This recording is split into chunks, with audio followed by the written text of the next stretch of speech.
Hello, hello. Okay. Hello, everybody. Welcome to the 2024 Youth Services Subdivision Performers Showcase. We're so excited that you were able to join us either here or at home or at work, wherever you may be. So I'm going to turn this over for our awesome MC for the day, Rick. But before we get started, just some quick housekeeping. We've got bathrooms here behind the welcome desk. Gender neutral bathrooms are in the youth services area. Feel free to use either. We have some booths set up in here. We also have some booths set up where presenters can be chatted with, and you can touch base with other libraries about making connections for the summer in the storytime room and here. And we'll have a couple times during the day when you can do that. So just have a fun day. Let me know if you have any questions throughout. I'll make a quick announcement at lunch as well about places you can go. And also, if you haven't put money in the meter, now was a great time to do it because they will get you.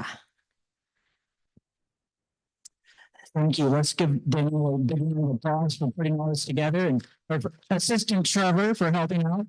Trevor's right there. He's been outside the door taking names. They will get you on the meters. I got a ticket last week in the parking lot, so I put money in and I just stayed longer than I had paid for. We are going to have some fun with you guys today. It looks like we have some entertainers I have not seen before, so I'm looking forward to seeing them. We do need to have you do our usual things here. I'm going to get out my card here. Number one, these entertainers will do so much better for you performing today if you seriously pretend you're children today. It's hard to pretend or perform for a room full of adults doing children's material if you're staring at them so seriously.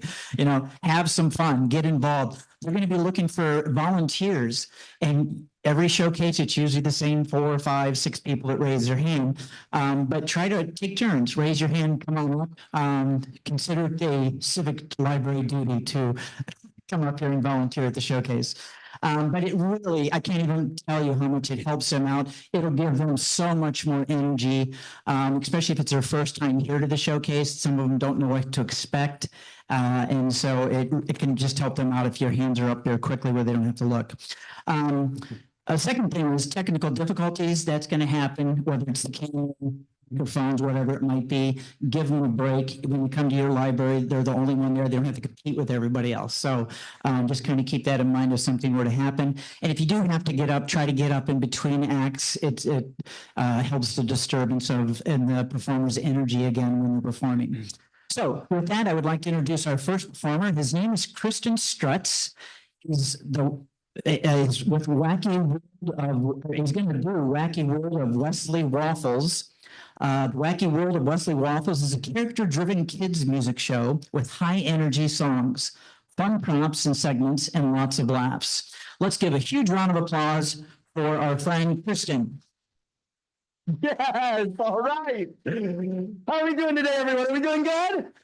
Are we excited to be here? I'm so excited too. Okay, well, like you said, my name is really Kristen Strutz, but I am better known as Wesley Waffles. Now, Wesley Waffles is a huge fan of not only breakfast, but he also loves music and getting to share with other communities about all the different friends that he has and how they can all work together as a team to accomplish great and incredible things. And that is, of course, shared throughout the power of music. Now, again, I know that we don't have a full time here to share with you all of my different friends that I have, but I did want to take some time to talk with you about some of the friends that I have that, again, are able to help me make the world a better place and do some really super cool things. Okay, so one of my friends that I want to tell you about, he's a really super duper cool guy, okay? Now, we all have maybe different friends that have different talents or different skills or different abilities that we have. And what's so cool is that those friends can help maybe teach us some of their skills that we didn't know how to do before. Like my friend Ruku taught me how to play basketball really well, kind of like this. Or my friend Sarah, who taught me how to do whatever this is.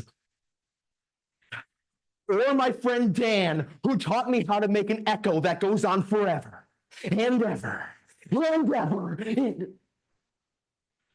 Oh, you probably don't know what I'm talking about, do you?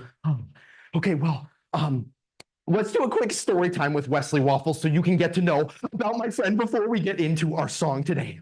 Now, One day, I was out on an adventure with my good friend Patty Pancake. We were exploring the wilderness when we stumbled across a cave. Everyone go, ooh. Yeah, a cave. It was so neat. Now, I love caves because what I like to do is I like to stand at the entrance of the cave, and as loud as I possibly can, I shout because my voice does something really super cool. Who knows what your voice does when you shout in a cave? What does it do? It echoes. That's right. So I stood at the front of the cave, and as loud as I could, I shouted just like this. Echo, echo, echo. But it stopped. And you see, I didn't want it to stop. I wanted it to keep going on forever and ever. But that's when a man living inside the cave, he said his name was Dan the Cave Troll, is what he told me. Dan came up to me and he said, Wesley Waffles, you will never believe what I have created.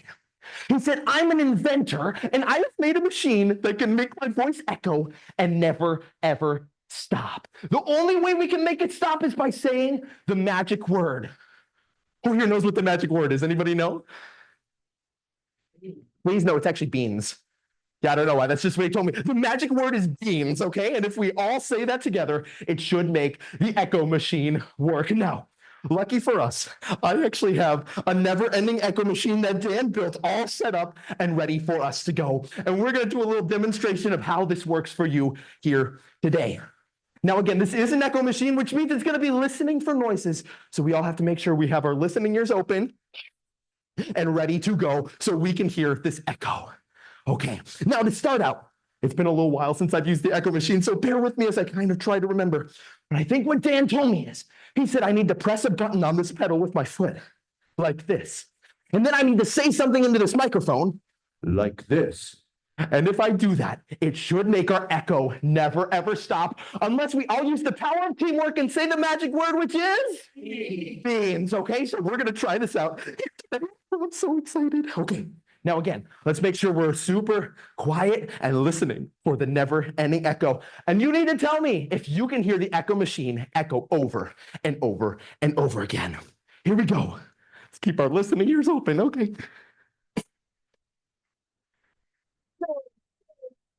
Do you hear it? Is it echo? Okay.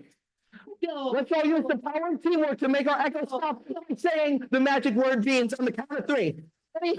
1, 2, 3. Beans. Oh, that was so cool. Wait, I have another idea. Do you want to hear my another idea? What if we work together to create a song here at the library using our never-ending echo machine? Should we do that? Yeah. Okay, this is going to be so cool. Now, again, I need everyone to make sure we're being super quiet, listening ears open, so that way we can hear our never-ending echo here today, okay? Now, to start off, I think our song needs a bass line, something deep and groovy that we can start our song off with. Now, I've prepared a bass line here for us today that I'm going to put into the echo machine, and I need you to let me know if you can hear it echoing over and over and over here today. So let's listen closely for that never-ending bass. Here we go. You all hear that? Listen closely. I hear it echoing. All right, all right. Make sure that's nice and loud. Perfect. Can you all hear that? Okay. Now, next, I think we need a drum beat, something that we can dance and groove to. So I'm going to do something called beatboxing, which is where I make drum sounds with my mouth, and we're going to create a really cool beat here today. So listen closely as we add our drums into our mix. Here we go.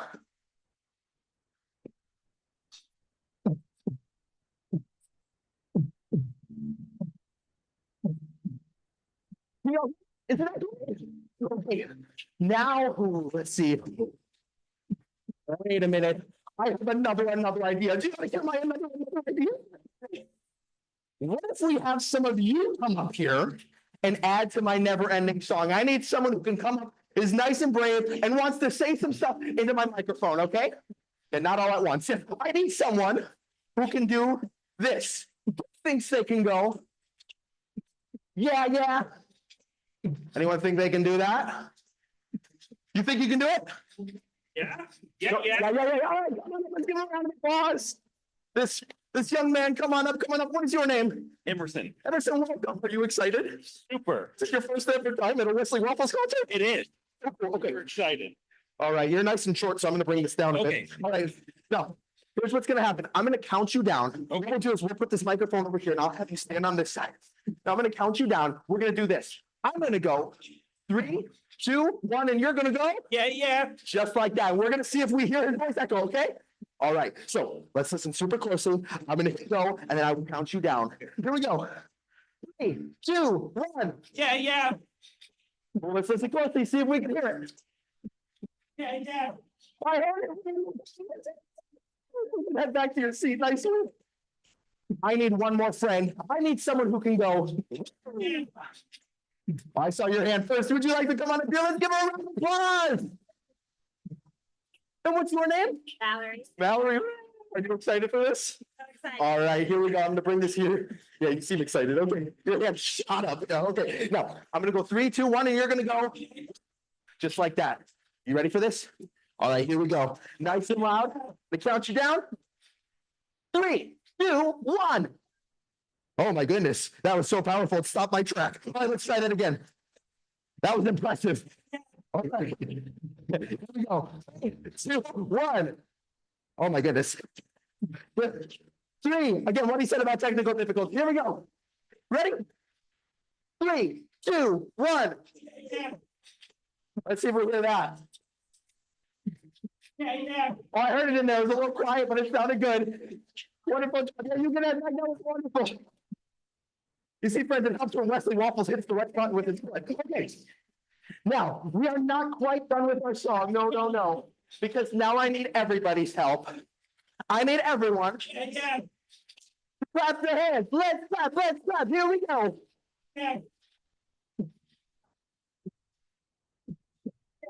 This song is called The Never Ending Echo, and it goes like this. When I was a little boy, I went inside a cave. It was a little spooky, but I was really brave. So I opened my mouth, and from the top of my lungs, the following words are what I sung.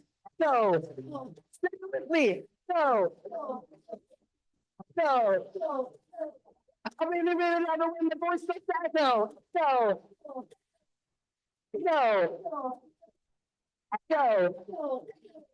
But I wish it would never stop. So I left the cave, just a little sad. When out of nowhere came a little lad. He said he was in control and he would give to me his very own invention, an echo machine. When I asked him how it works, he told me just to shout into the microphone whatever I want to think about. It will keep echoing ever and ever, unless I say the magic word beans.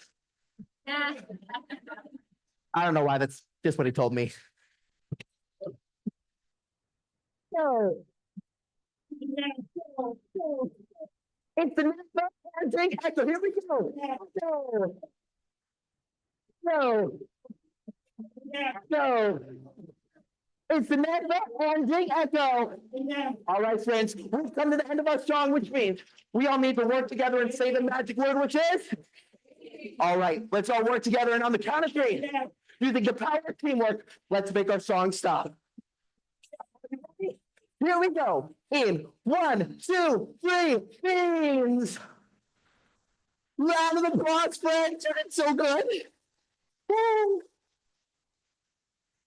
Wow, that was so impressive. Yeah. Sometimes, I wish my friend Dan could see how I've improved on the cool skills that he has taught me. Because again, when we work together, even though each and every one of us have different talents, different skills, we can come together, work together as a team, and do some awesome things.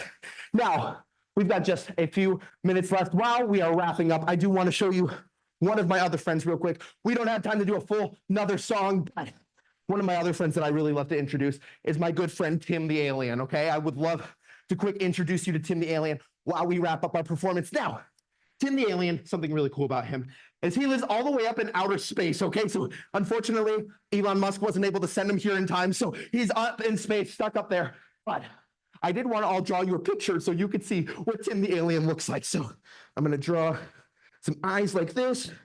He's got these really big eyes that help him see out in outer space. He's got a big smile, kind of like this. Isn't he cute? Yeah. He's got this big head, keeps his big brain in because he's really super smart. Got these antennas. Now, what kids really love about Tim the Alien is Tim the Alien actually helps sing one of our songs during the performance. He's super cool, super fun, and he has a beautiful singing voice. Isn't that right, Tim? Yes. Now, Tim the Alien is super cool. And like I said, he is one of the friends that you get to meet during the Wesley Waffles show and performance. Now, again, Wesley Waffles is all about teaching kids about the power of working together as a team, having a great time, celebrating each other's differences, unique talents. And of course, one of Wesley's talents is not only going and doing music, but he also loves artwork and drawing pictures and introducing friends to the community. So Wesley Waffles, we're here. Again, I've got a booth over on the other side. I would love to say hi, give you some more information on that, let you hear some of the other songs. Got a little QR code on a card that you can scan and listen to all of the high energy music that Wesley Waffles has to offer. So again, we'd love to see you over there. Thank you all for coming. My name is Wesley Waffles. We'll see you all at your library this summer. Good job. Give him a round of applause. Excellent job. Very good. Each performer is going to get about 5 minutes to set up, roughly about 5 minutes to take down. I guess you don't have a lot of takedown stuff, so you'll be quick. A lot of wires. Yeah. A lot of wires. Yeah. So do you need to get rid of that or no? You can leave that there? Again, maybe if someone else wants to make a never-ending echo. Yeah. Will this be in your way? Okay. If it is in somebody's way, let us know. We'll remove it. Our next performer will be coming up. His name is Caleb Strutz, excuse me. And if I mispronounce anybody's name, please correct me. I'm horrible with names. But Caleb is actually Christian's brother. And so I'm kind of interested to see the So let's give a huge round of applause for the better looking brother. Have you not seen Caleb is going to be doing Professor Professor Barnabas is a time traveler and creator of the Dragon Training Academy, an interactive experience that combines education, entertainment for children. Again, do you need a minute? Yeah, I'll need a minute. All right, he'll need a minute to get set up. I'll just keep talking. He has quite a bio here. He's passionate about making learning fun and accessible for all audiences. And that's another thing. When these performers are up here, they don't have a lot of time or they forget their own time schedule. A lot of them do way more things than what they're going to tell you about. So when you get to their booth, ask them what other things can you do? They may be able to do workshops or other things, or a lot of them are connected with friends. I'm going to throw Dennis Porter out there. Don't you live in a neighborhood that has several of the entertainers and they're still close to each other. And so a lot of these performers who are good, they're friends with these other performers, and sometimes that can help out, especially if for some reason they can't make it. Let's see what else. How much time do you think you need? A minute? See. 5 minutes. Oh, okay. With that, I don't have 5 more minutes worth of material to give you for in between each thing. Barnabas, if I said it correctly, let's give him a huge round of applause. Awesome. Awesome. Well, how are we doing today? Oh my, the kids have more energy than you guys. Let's try that again. How are we doing today? Good, good. Well, I'm sure you've all heard of me before, right? Roth Barnabas, master inventor, creator of time travel, and single. Thank you. It seems like some of you don't believe me that I am a real time traveler, right? How about I prove it to you? Yes. You see, when I go on my time traveling trips, I like to collect lots of ancient artifacts and relics and take them with me wherever I go. Would you folks like to see some of my ancient artifacts? Yeah, let me show you. Let's see what I have here. This right here is Benjamin Franklin's toothbrush. Thank you. I got more. This here is Beethoven's first harmonica. You don't seem impressed. Oh, I got one more. This is my personal favorite, Leonardo da Vinci's underpants. You guys believe me now, right? All right, well, now that you folks believe me, let me tell you why I'm here today. You see, when I go on my time traveling trips, I meet lots of friends along the way, and usually I make good connections with people. And I have one friend. His name is King Christopher. Now, King Christopher, he lives all the way back in medieval times when there were dragons. Now, every once in a while, I'll get together with King Christopher. We usually have breakfast together, chat about our day. But you see, my most recent visit to his kingdom was peculiar. You see, I went to go visit King Christopher only to find out his kingdom is overrun by dragons. Yeah, but the two of us sat down and we came up with a plan. We decided we would have me, Brock Barnabas, time traveler, go into the future to the year of 2024. Yes. Then I would go around to a bunch of libraries across the state of Iowa, and I would recruit some librarians just like you. Yeah. Then when you're all trained and ready to go, I'll take you all back in time with me to medieval times to train some dragons. Yeah. Now, here's the deal. There are lots of dangers of the dragons. Now, I don't have enough time here to go over all of them, but I have chosen one that I will go over with you today, and that is the danger of the dragon's fire. Yeah, now, the dragon's fire is very dangerous. You see, the dragon's fire is so dangerous, it could burn down an entire city, leaving nothing left but ashes. Yeah. Now, here's the deal. I have made, me, Brock Barnabas, master inventor, I have made and brought some inventions here that will replicate this danger of the dragon. Yeah, so the dragon's fire, like I said, it is very dangerous. Now, I have an invention here. I'm sure you've all heard of it before. It's called a leaf blower. Yeah. Now, I know you're all probably wondering, how would I shoot fire out of this leaf blower here, right? Yeah, well, not only did I bring this leaf blower, but I also brought a lighter. Yeah, I'm gonna hold the lighter directly in front of the leaf blower. Turn on the leaf blower, turn on the lighter, and the fire will shoot up. Yeah. Who wants to be a volunteer that can aim it at them? Who wants to be a volunteer? No. Everyone here's afraid of fire? Oh, you ready? Everybody give it up for a volunteer today. Awesome. Now, you're not afraid of fire, are you? No. All right. Now, since I don't have time to pull out my whole night outfit here, so I'm just going to give you this plastic shield to defend yourself against the fire, okay? You can just hold it like that. Yes, hopefully your fingers don't get burnt. Now, here's the deal. What I'm going to do is I'm going to have you stand right there. I'm going to stand on the other side of the room and aim my invention at you, and you will use the shield to defend yourself, okay? All right, folks, give me 1 second as I grab the lighter.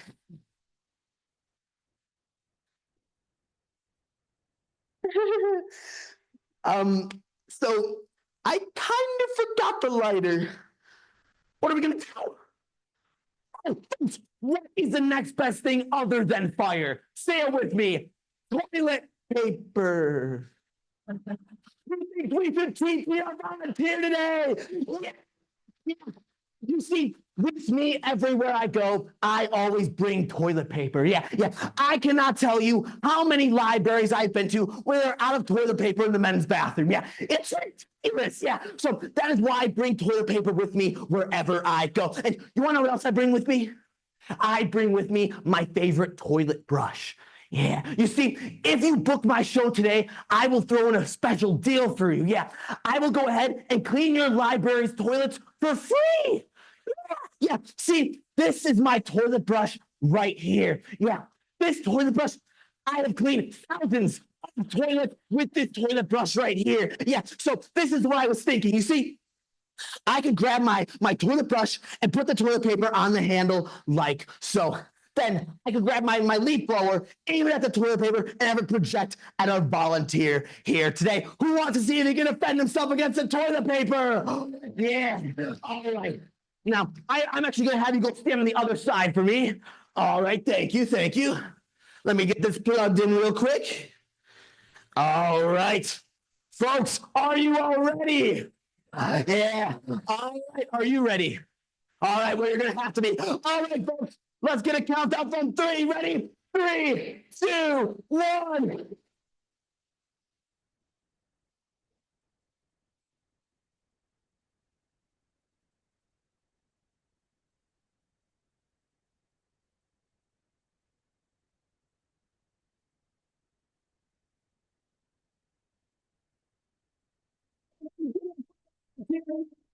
Yes, he did such an amazing job. I'll go ahead and take your shield. You can take all that toilet paper home with you. Yeah.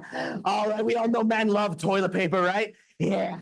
All right, folks. Well, that was just one of the dangers of the dragons. Now, typically what I'll do in my program is I'll train all the kids, all the dangers using my inventions. Now, here's the deal.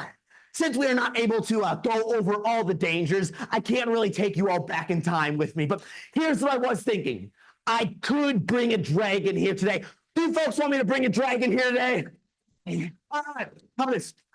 Raise your hand if you think we should not bring a dragon. 1, 2, 3. Oh, who thinks we should bring a dragon? All right, I'll bring a dragon here today. Now, what I'm going to need you all to do is sit very calm in your seats and do not move a muscle. Okay, can you all do that for me? All right, now, give me 1 second as I go ahead and grab the dragon. All right, good girl. All right, folks, she's coming. Here's it comes. 3, 2,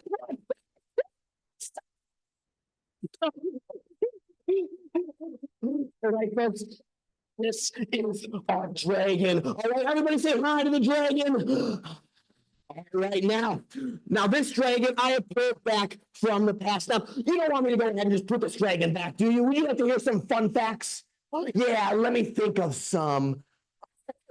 This dragon is green. Oh, do you want more detailed fun facts? All right, this dragon is called a chromatic dragon. Can we all say chromatic? Now, chromatic dragons, they like to live in the forests of King Christopher's kingdom. They typically are green, but they can come in many different colors. Now, this dragon, once it is fully grown, it will be about the length of a semi-truck. Yeah, by looking at her, I would guess she's about 100 to 200 years old. And on average, they live to be about 800 to 900. Sometimes they can even make it to 1,000. Yeah. Their diet mainly consists of berries, leafy greens, and on occasion they like to eat some librarians. Yeah. Well, that is a little bit about this dragon. Usually the kids can put names for the dragons. Leave the imagination up to them. Now, I do have to go ahead and put my dragon away. So everybody say bye to the dragon. Awesome, good girl. She should go in very nice. Awesome. All right, everybody, give yourselves a round of applause. We did a great job reacting to that dragon. Yeah. Now, typically, once the program is over, after the inventions, what I will do is I will bring out the dragon for the kids to actually train, and we'll have a volunteer come up and do that themselves. Then, after the dragon is trained, like that, I will go ahead, I will give some fun facts about it. Then, once the show is over, I do have a separate baby dragon. Now, it is not intimidating like that one. That is for the kids to come up after the show. I allow them all to come up here. They can take a photo with the dragon, pet the dragon, just make memories with the dragon. It is an amazing thing to see, and that is definitely their favorite part of it all. I do want to thank you all for coming. My name is Brock Barnabas. This is the Dragon Training Academy. I hope you all have a wonderful rest of your time here. Thank you.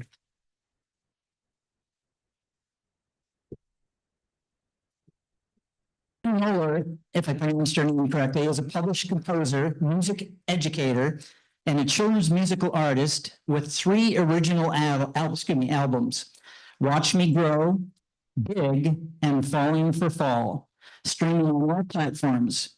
Let's give her a big applause. Thank you. I am so excited to be here. And I have to say, Caleb and Christian, didn't you want to go back in a time machine and just see what they were like as kids? I mean, oh my goodness. That's why I'm an elementary music teacher, because I get to hang out with people like that all day. You know, grow up and you start to believe the lie that you need to make yourself smaller. But that's impossible, because you are big people. That's where my album Big came from. I grew up feeling like I needed to be smaller and trying not to even take up air sometimes. Raise your hand if you've ever experienced that. You've been in a room with people where you just felt like, yeah, I'll just try to sit over in this corner. And you do that long enough, your spirit just finally goes, especially once you hit your 50s. So, elementary kids really brought that out of me.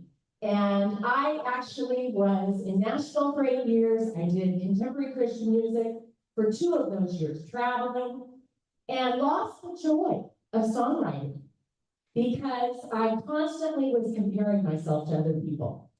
And that is not the reason to create. The reason to create is because you're creative. And that's my message to children every single day. And what's so cool is that's their message to me. Like I started teaching elementary music, and suddenly, after 10 years of not writing songs, I was writing again. I wrote musicals for them. I mean, all of my songs that are streaming now, I've written for my students. They performed many of these songs. And it's just such a joy to share this with you. So this is interactive. I don't know if you know what a triple threat is, but I'm expecting most of you to be triple threats. I'm not a triple threat, I'm a double threat. I forgot that you needed to take dance lessons and never did that, yet I dreamed I was going to be a Broadway star someday. Then I reached 20, I tried out for Music Theater of Wichita, and it was embarrassing. I'm pretty sure they have a videotape that they should pull out for Saturday Night Live, because I had sweats on that were covered in paint, bright blue sweats, with my huge tennis shoes, and everybody else was in a leotard, stretching. Yeah. So, but you guys are triple threats. So I need you to dance for this. Let's see if you can figure out what to do. This is the chorus.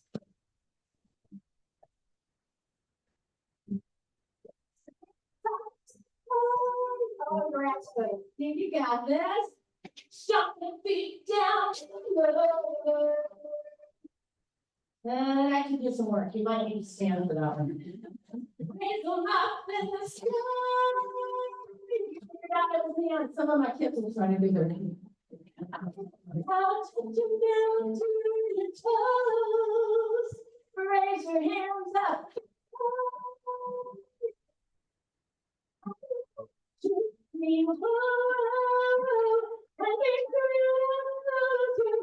So you can watch me grow. Now I'm gonna watch you grow, but you really will need to stand for that. Because I want you to grow like a tree. Because people are like trees. And I love trees. I even have oak leaves on. I'm also a freak for fall. Danielle and I talked about that. I have a whole album, 8-song album, streaming everywhere, Fall for Fall. So check that out. Okay, we're ready. As long as you get in there on all those parts.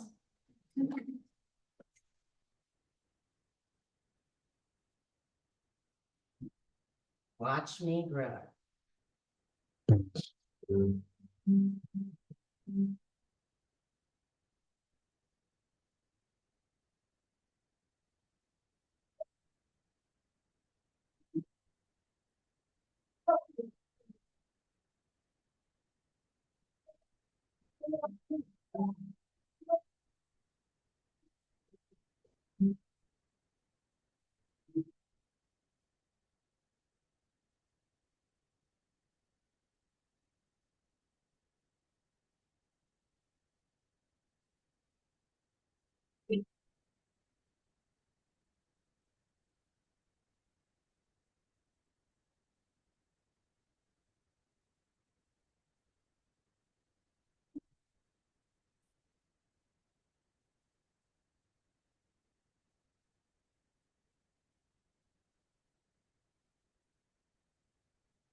Okay, now. Putting the guitar down. Did you know that musicians are kind of like magicians? I love how musicians can make us feel different things just with the music. You can feel super duper happy, right? And then you hear a song and you're like, oh, and start crying. I love watching It's the Great Pumpkin, Charlie Brown, because Snoopy, you know, when he's at the piano with Schroeder, and he's like, so happy, Schroeder's doing the march, and then he turns it into this minor sound, and Snoopy's like, oh, we can't hold it together. That is how musicians are like magicians. So this next song, I am gonna need your help. And I know some people have been looking at these, and there are some of you that have been sitting there going, I really want my hands on that, right? So that's what I'm looking for. We are going to make a song sound scary since Halloween was just last week. It's my favorite time of year, if you haven't noticed. I'm going to need two people that love to be loud on the cranks. Thank you. One more. Yes, there we go. So when I point to you, it's your turn. You're a part of my orchestra. Now, no more chill, people. It's like do the shakes here. Come on. Me too. Thank you. Come on. You can hit two of those. Doesn't matter what comes. Now, this one needs a musician because you do have to do them in order.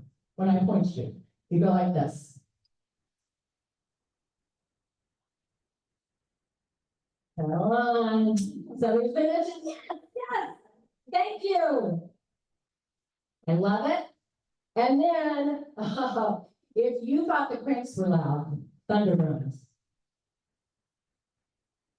Come on, come on.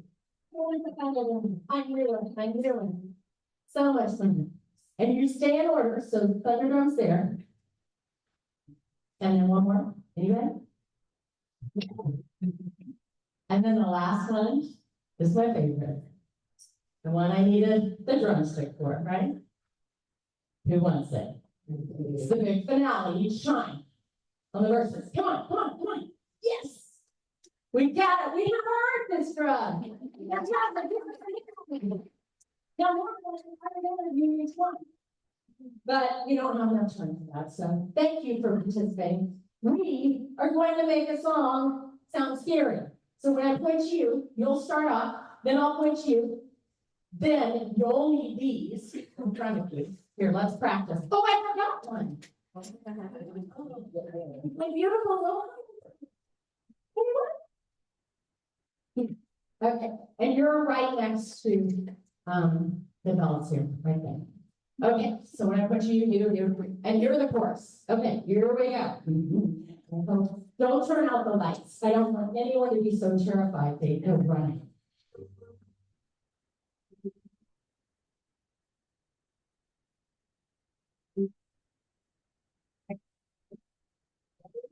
I'll count 1, 2, 3, 4. Or we could do it loud of students working things.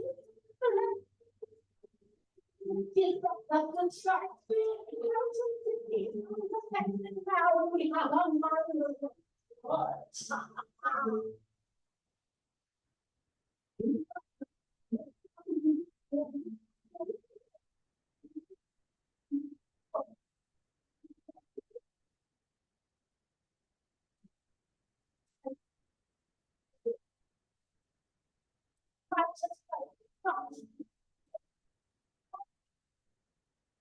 Here we go.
Yeah.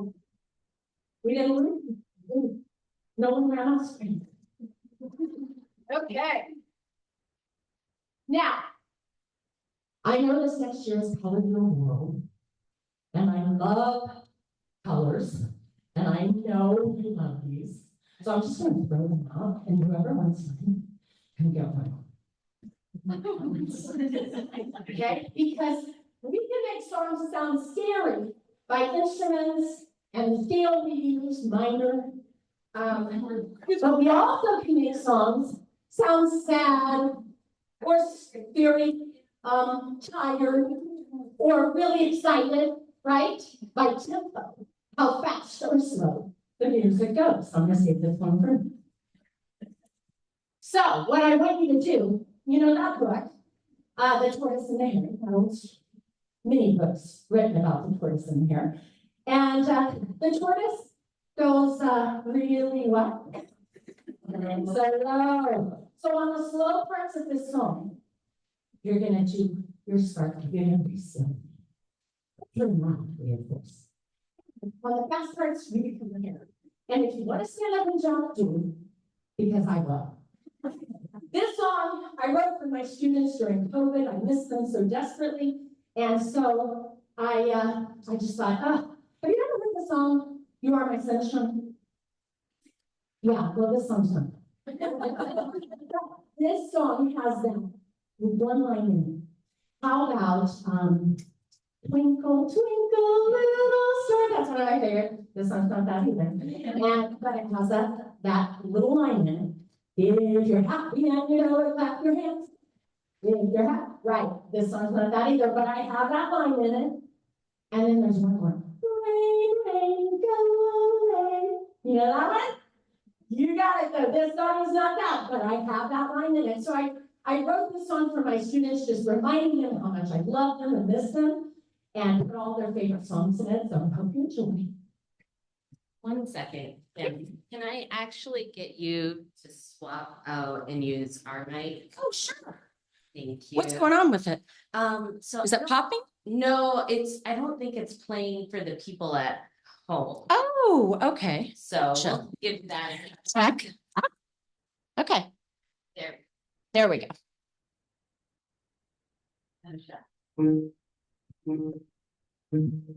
Lost in places so dreamt how much I love you. Just in case you ever doubted how I feel,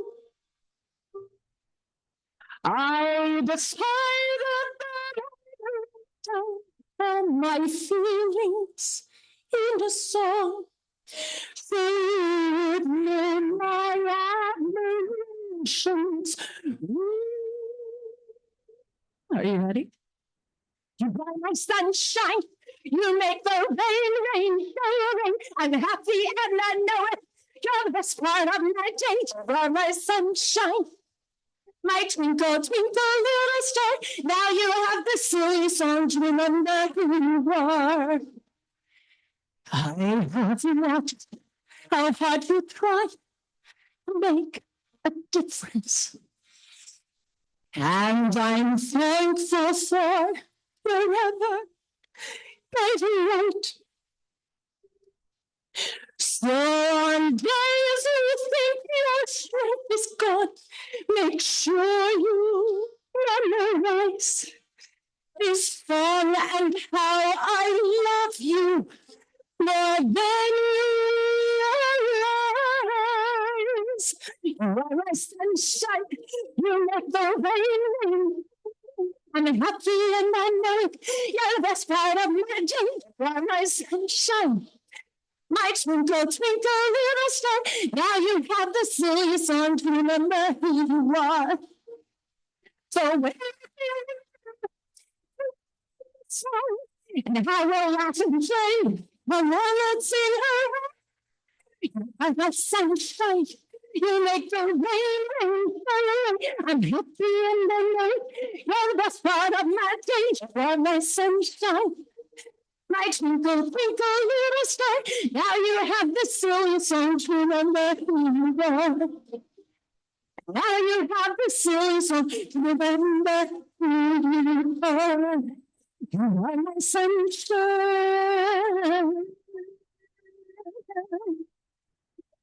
Thank you so much.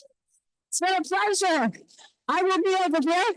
And I'm not sure I told you, but Big, my son Big, was coming out in 2025 as a children's book. And the illustrations are gorgeous. I have some of them over on my computer.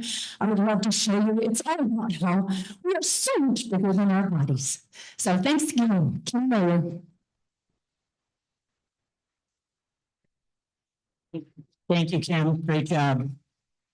All right. We'll let her get her stuff off.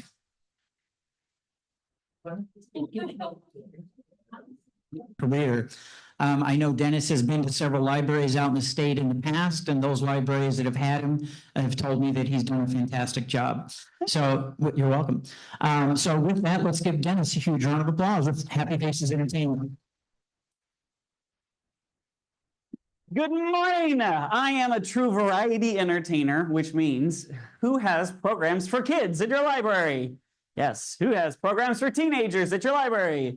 Who has programs for adults at your library? Now, I know this is the YSS, but share them if you're not the person doing those other programs with other people. So I have programs for all of those.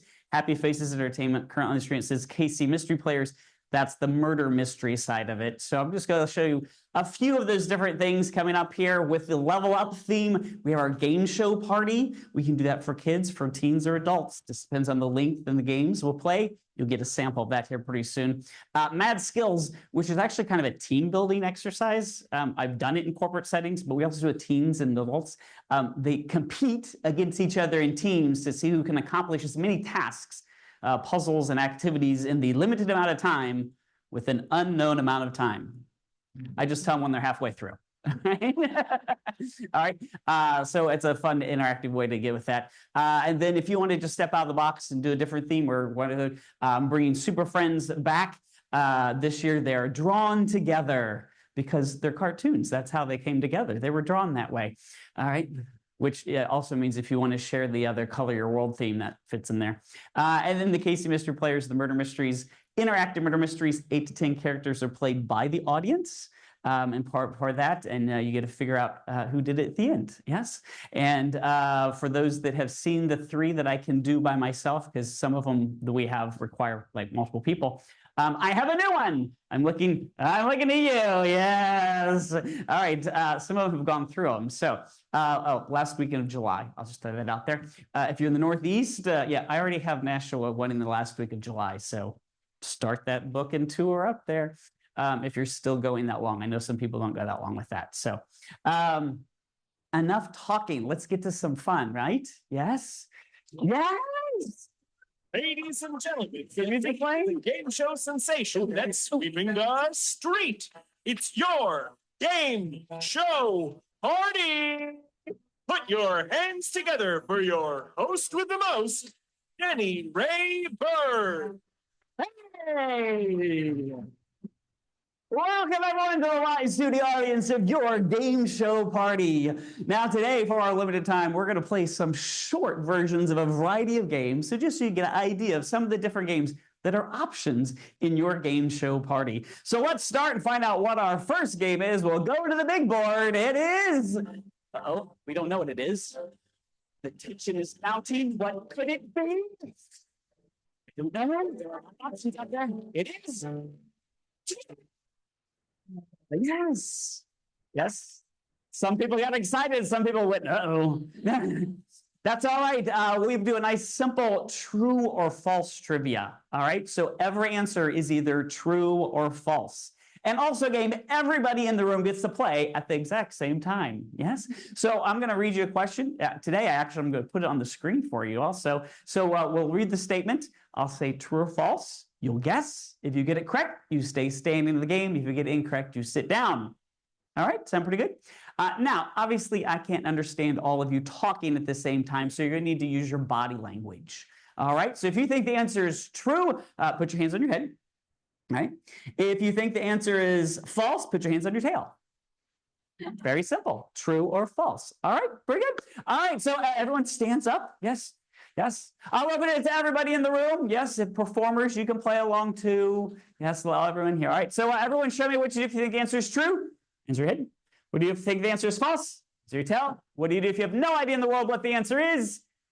No, make a guess. It's a 50-50 chance, all right? I've had some little kids I've played this with. I'm sure they knew nothing of what I said the entire game, and they still won. All right? Also, make sure it's both hands in your head or both hands in your tail. 1 and 1 is just posing for the paparazzi and get you nothing from me. Also, make sure it's your own tail. All right, first question of the day. According to the children's book, Alice had a terrible, horrible, no good, very bad day. According to the children's book, Alice had a terrible, horrible, no good, very bad day. 3, 2, 1, freeze. We have a couple of trues out there. I'm going to guess they're not the librarians. Because the answer is false. All right, if you said true, you sit down. Because who was it? Alex, yes, or Alexander. Very good. All right, now hosted by Drew Carey, television's longest running game show is The Price is Right. Ooh, now hosted by Drew Carey, television's longest running game show is The Price is Right. True or false? 3, 2, 1, freeze. The answer is true. Very good. This is the first time I've ever had a monitor back there because they got projectors going both directions. This is amazing. Okay. It's the little things. All right, the Ames Public Library has always been a free public library.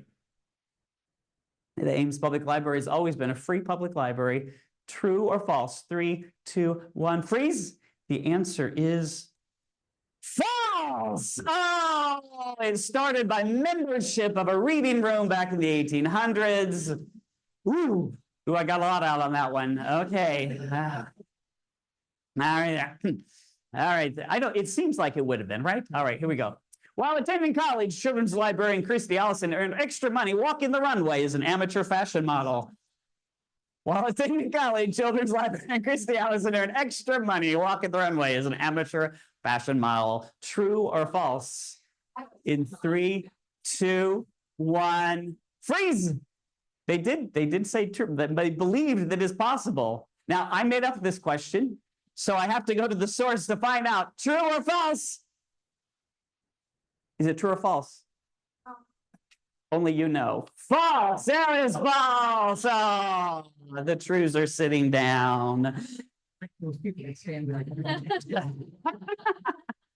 Very good. That begins us to the end of that game. So, wait a second. I brought you some fun little prizes. So yes, you get some beads. Yes, you get some beads too.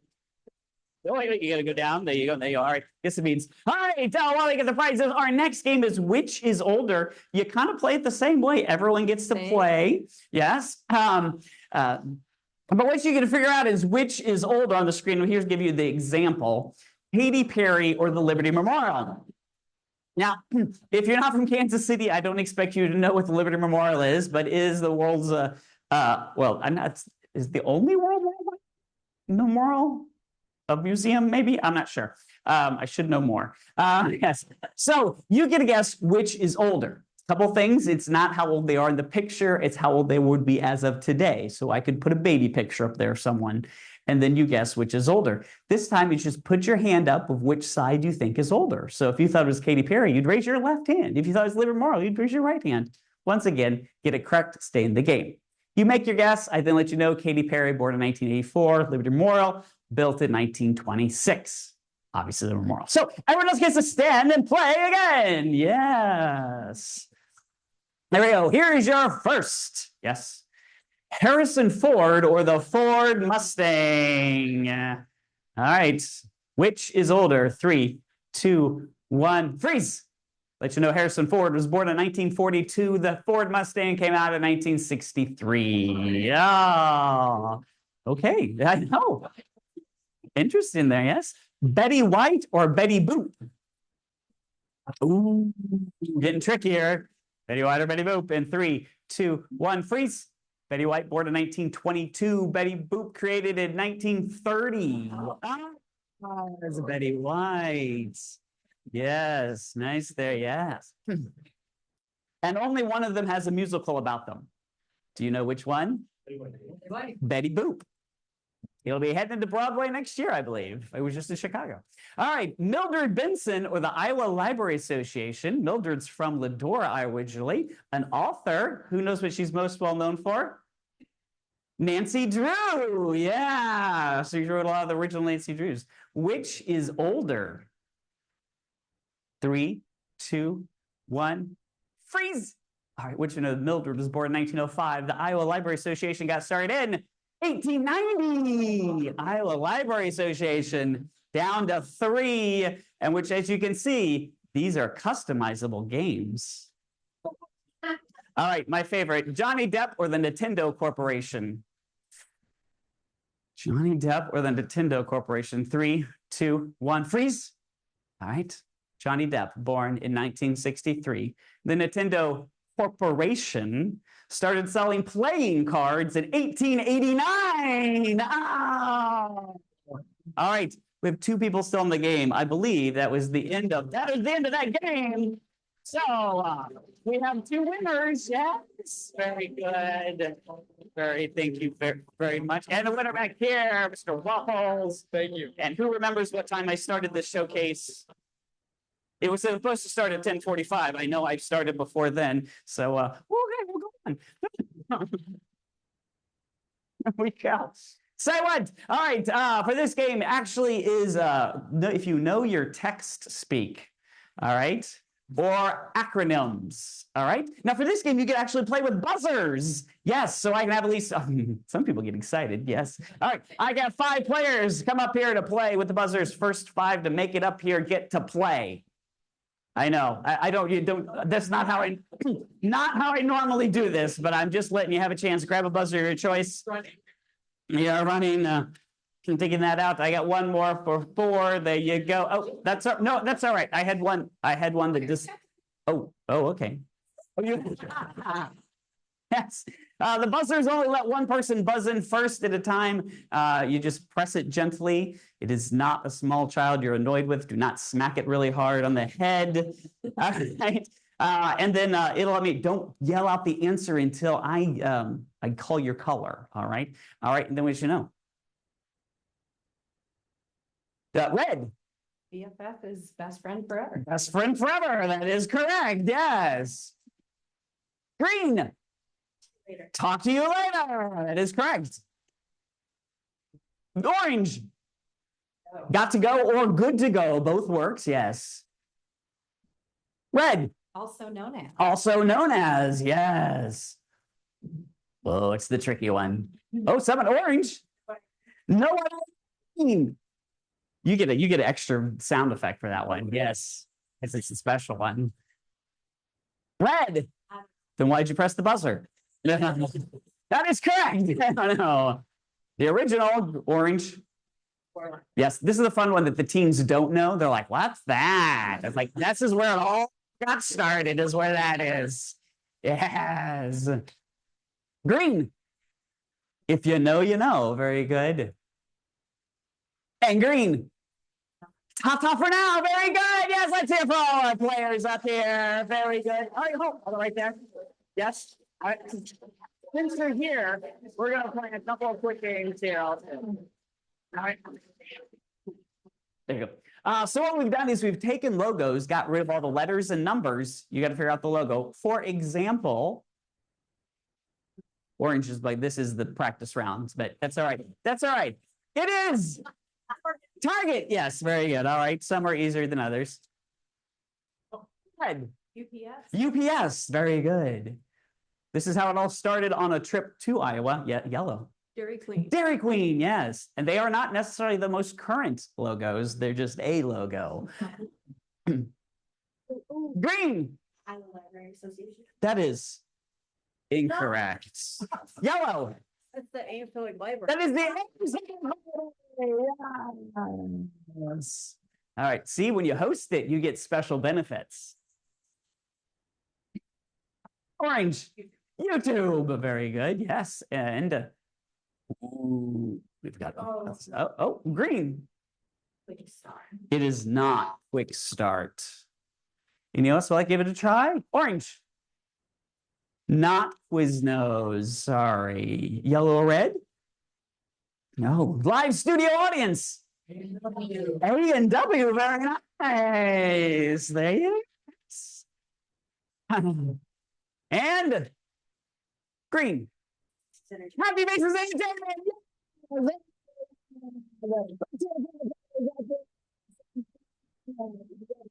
Right down there.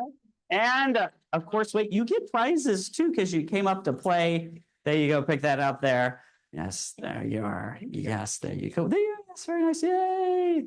All right. So we don't have time to do a lot more games, but I want to show you some other games that can be included in there. So let's make a deal. Fun little games like that because I am out of time, correct?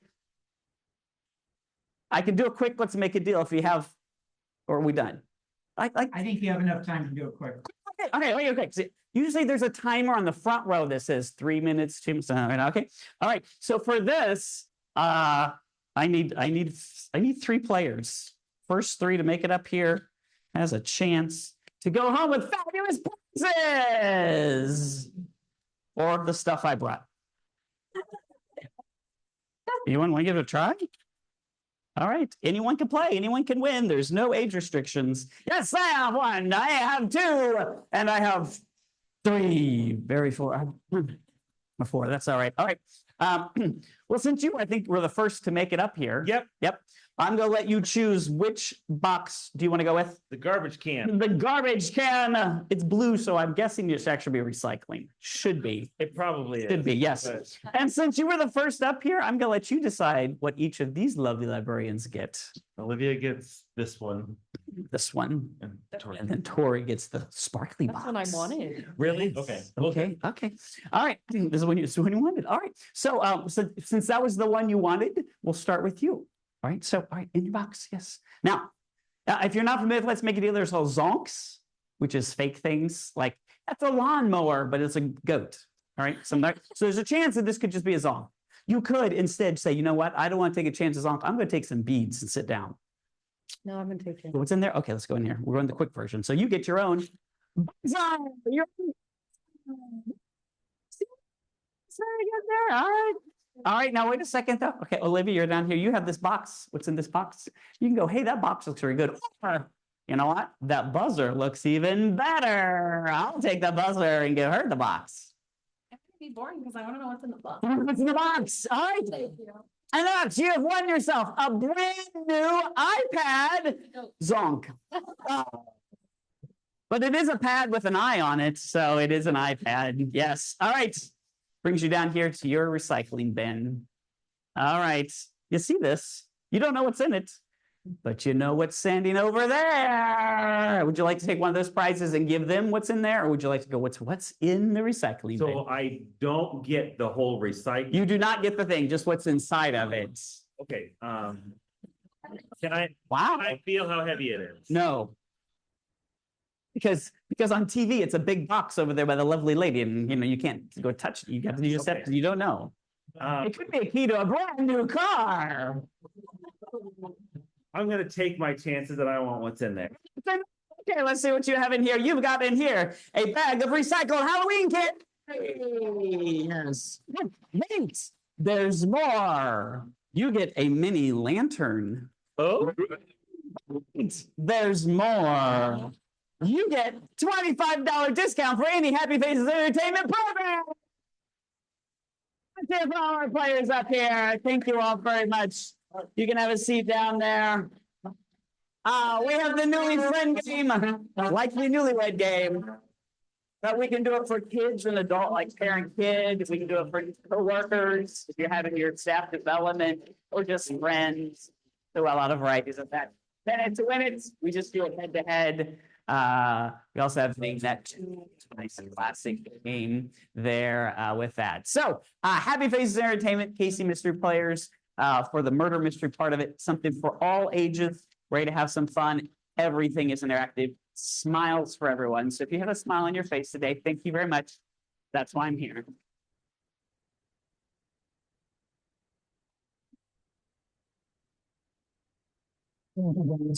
if you've been watching him at the showcase for years, he's always good at catering. He's going to bring up his Dulcimer. And I've known Mike for a long time. And for you new vendors here at the showcase, this should be a good story for you. And Mike, correct me if I get anything wrong. But when I first invited Mike to the very first showcase we did, which happened to be at Bettendorf and Ames, we did 2 locations. Mike came to the first showcase in Bettendorf, and he lives in Jacksonville, Illinois. It's 3 hours away, long drive. And after that showcase, nobody came up to him and, asked him for his information, and they weren't interested in booking him. And he came up to me and he says, Rick, I drove a long way to this and nobody came up to talk to me. And he says, you can't let that bother you. They may have gotten your information or they wrote something down here. A lot of times they get a hold of you after the showcase. There was a snowstorm forming. Yes.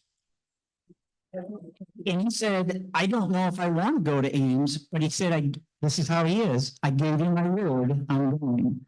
And it would be beneficial for him to go, but because he said he was going to do it, he showed up, and he got a ton of bookings, if I remember correctly. He got swamped, and he says, "Oh my gosh, if I hadn't gone, I would have missed out on all this." So if you're a new performer here at the showcase and you don't get a lot of bookings today, gosh, don't let that bother you.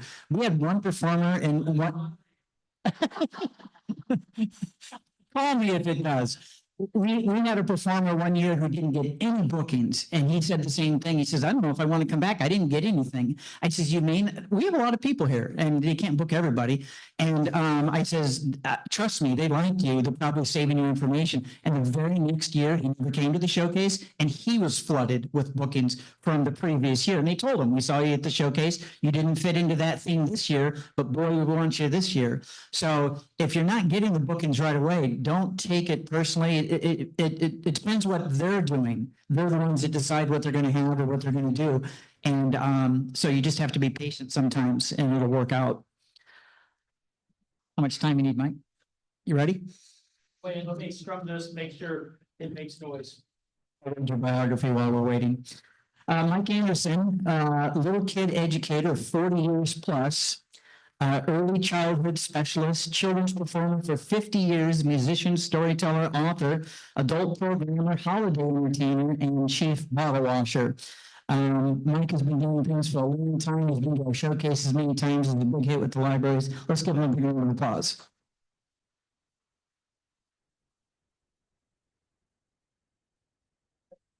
This year is my 50th anniversary of performing for children.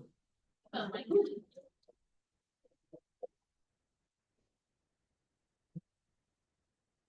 Here, I'll get you one of mine so we know it's not plugged in. Thank you.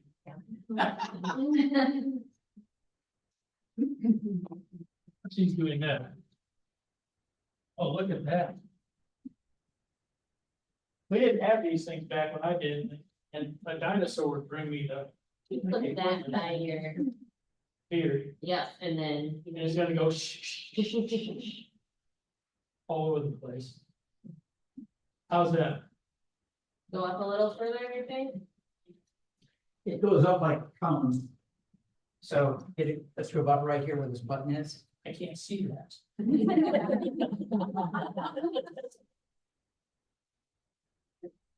How's this? That's a good question. How's this? Yeah. There we go. I look a little like Santa Claus. I look a lot like Santa Claus. In my teaching career, I taught for 43 years, lower elementary. I have a PhD in early childhood education. That explains this. My last 5 years, I retired 5 times. I couldn't quite get the hang of what I'm supposed to do if I'm not going to school. What do I do? Well, you're an author, you're a musician, you're a performer, no, I'm a teacher and I'm not. And so it bothered me. So I went back 5 times. My last 5 years though was in kindergarten.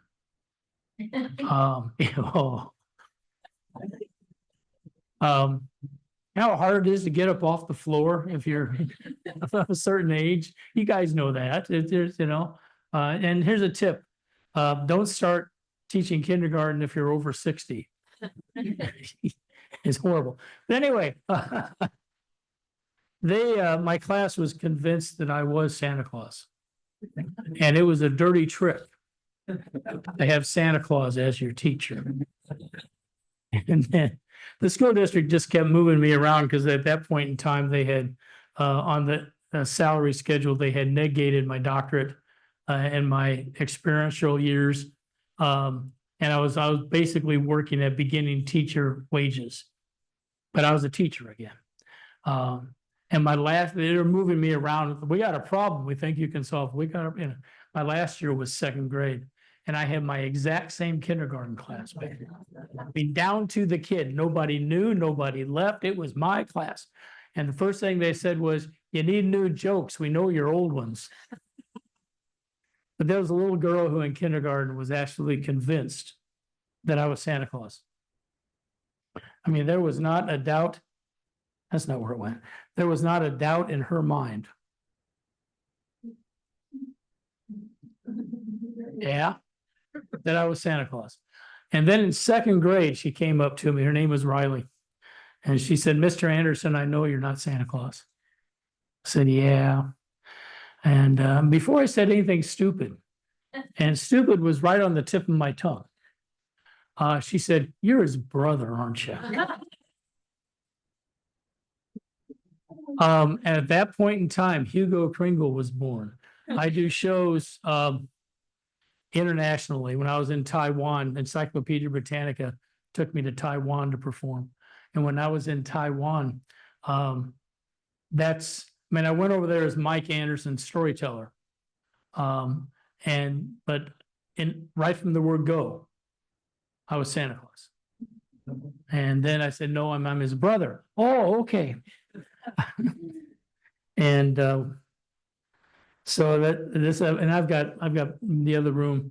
I've got picture books. I've got recordings. I perform all over the place. I performed at several of your libraries as Hugo Kringle. I tell stories about growing up with my brother, and I get to sing songs.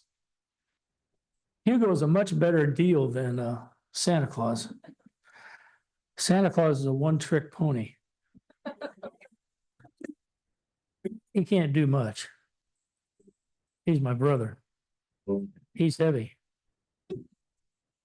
You guys are too young to get that joke. Come on. Give me a break,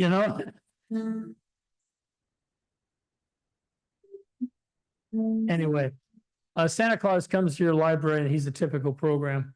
And the problem with Santa Claus is he deals with one kid at a time. Hugo comes in, he can do the whole room. Hand them a candy cane, they're out the door in an hour. Rather than having to do a project that you've got all these kids who are all hopped up on Christmas to do, and I do things like up on the housetop, reindeer paws, out jumps good old Santa Claus, down through the chimney, lots of toys, all for the little ones' Christmas joys. Oh, why don't you put it by the speaker right there? Yeah. That's what Hugo does. He helps. Well,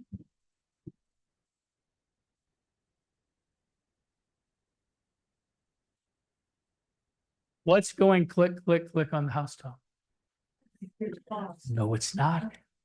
And first of all, reindeer don't have paws. They got hooves. Okay. Second of all, that's not what's going click, click, click. Those hooves are going thud, thud, thud. It's the reindeer's knees. I'm not making this up. If you're going to be Santa Claus's brother, you got to know stuff. They have two bones in their knees, and when they walk, those bones go click, click, click, click. That's how they locate each other in the Arctic night. When it's so very cold or in a blizzard, if they get separated from the herd, they will stop, stand still, and listen for the click, click, click of the other reindeer. I tell kids it also works for grandparents in Walmart. Anyway.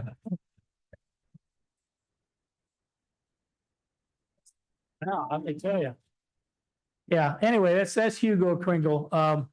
And right now, amazingly, I have open dates in December because in a decision that I don't remember I made, we're fostering a 3-month-old baby.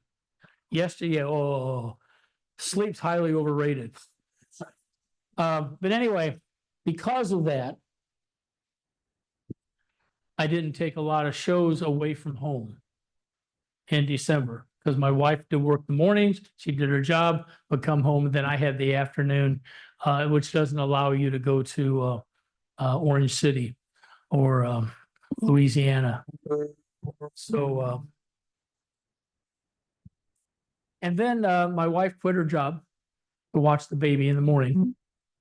So I have a whole bunch of empty dates in December for something during the day. And also I do a good thing with a lot of libraries are doing, I'll do a kid show, then an evening or late afternoon adult programming. Because on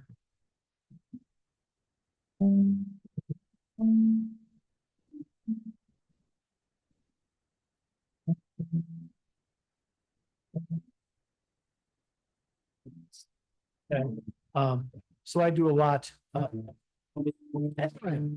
That's not how I typically start, but there's a beginning.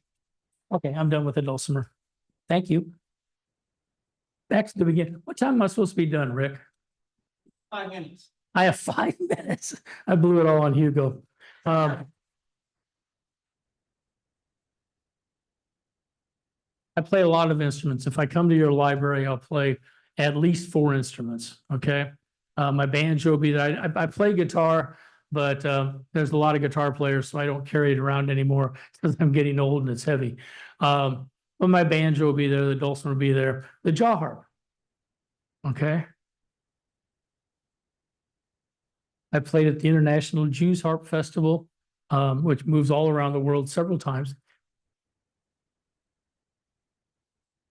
And you've heard me before. If you watched a drawn cartoon between the middle 80s and the middle 90s, and there was a frog hopping, there's a really good chance that was me. I do sound effects for cartoons. Here's a frog. Here's a rabbit. Here's a kangaroo. Here's a kid after eating all the Halloween candy. I'm also Tigger. And Winnie the Pooh, Winnie the Pooh. No one ever knows the words. The Tigger bounces on his tail. I'm not Tigger all the time, but I am Tigger. They have 5 of my sounds in the mix. Here's Tigger. I'm also Slinky being shot into the moving van at the end of Toy Story 1. He gets shot and then it takes out Potato Head. I've never, ever heard it. But the jaw harp is one of the things I do. One other quickie thing. I tell stories. I do a lot of adult programming with the Civil War. I live in the middle of Abraham Lincoln. So I do a program for adult programming on musical instruments of the Civil War from the soldier standpoint. One of the things that they did were bones.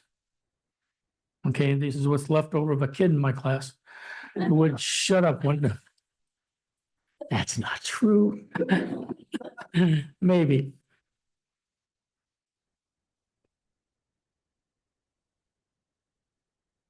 Or is it?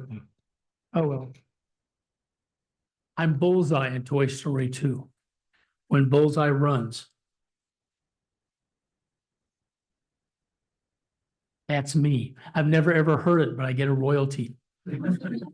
I get 1/1000th of a cent for every DVD sold, which means if 1,000 people buy the DVD, I got a penny. It's not lucrative. But you can do, this was an instrument of the soldiers, things like, where you get a line, I'll get a pole, honey, pom pom. You get a line, I'll get a pole, babe. Ba-da-dum-bum-bum. You get a line, I'll get a pole. We'll go down Redhead home. Honey, baby mine, doodle-doo-doo. Bones, great instruments. Soldiers loved them because they were easy to do. Last night's dinner made them. And you get a lot of music out of them. Abraham Lincoln, back to the jaw harp for just a second. This is the only instrument Lincoln played. Lincoln was not musically inclined. His arms were 2 inches longer than everybody else's. That's where he got his height. He said, and I can never remember the name. It begins with an M. The genetic thing where his body, he had that going on. So he couldn't dance. His wife one time, who just had their anniversary, just got married a couple of days ago. She said once, Abraham and I went to a dance last night. I left Abraham with the refreshments and went to find a suitable partner. But he played this rather poorly, and he said he played it fair poorly, and his main purpose for playing it was to irritate his friends. That's what he did. Anyway, another silly little instrument that I use for sound effects, nose whistle, nose flute. You play it with your nose, which is different than playing with your nose. You're not supposed to play with your nose. In your mouth, out your nose. Change the sound by moving your mouth. Ghosts.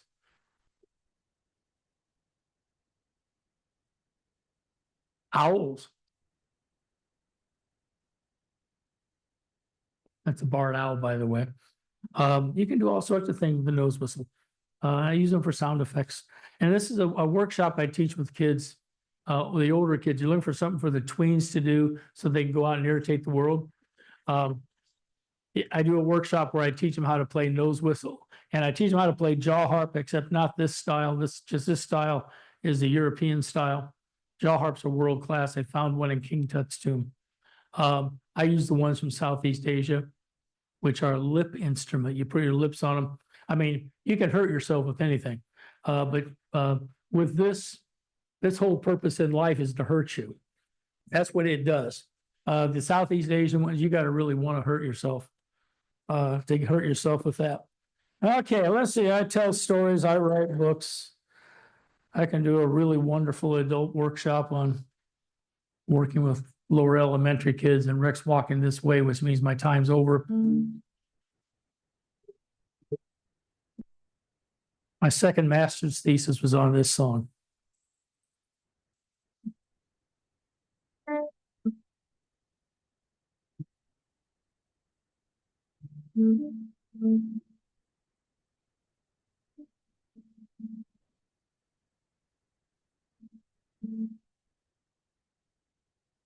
Itsy bitsy spider went up the water. I don't see a spider. I don't hear anybody singing. I've got Rick over here wanting me to get off here. So we got to do this. Otherwise, we're going to make Rick really mad. Okay, here we go. The itsy bitsy spider went up the water spout.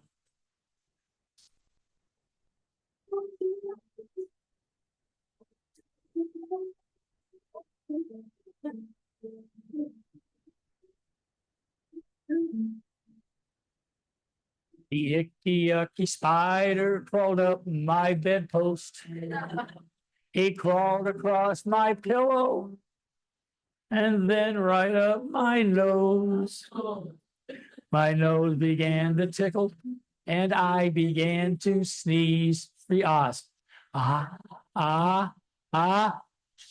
And the icky yucky spider went flying on the breeze. Splat.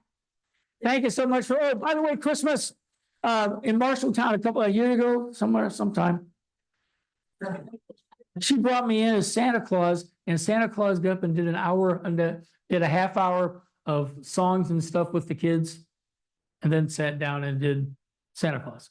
So it's something else to do as well. Just if you come up with an idea, think of me. I can make anything work. Thank you so very, very much.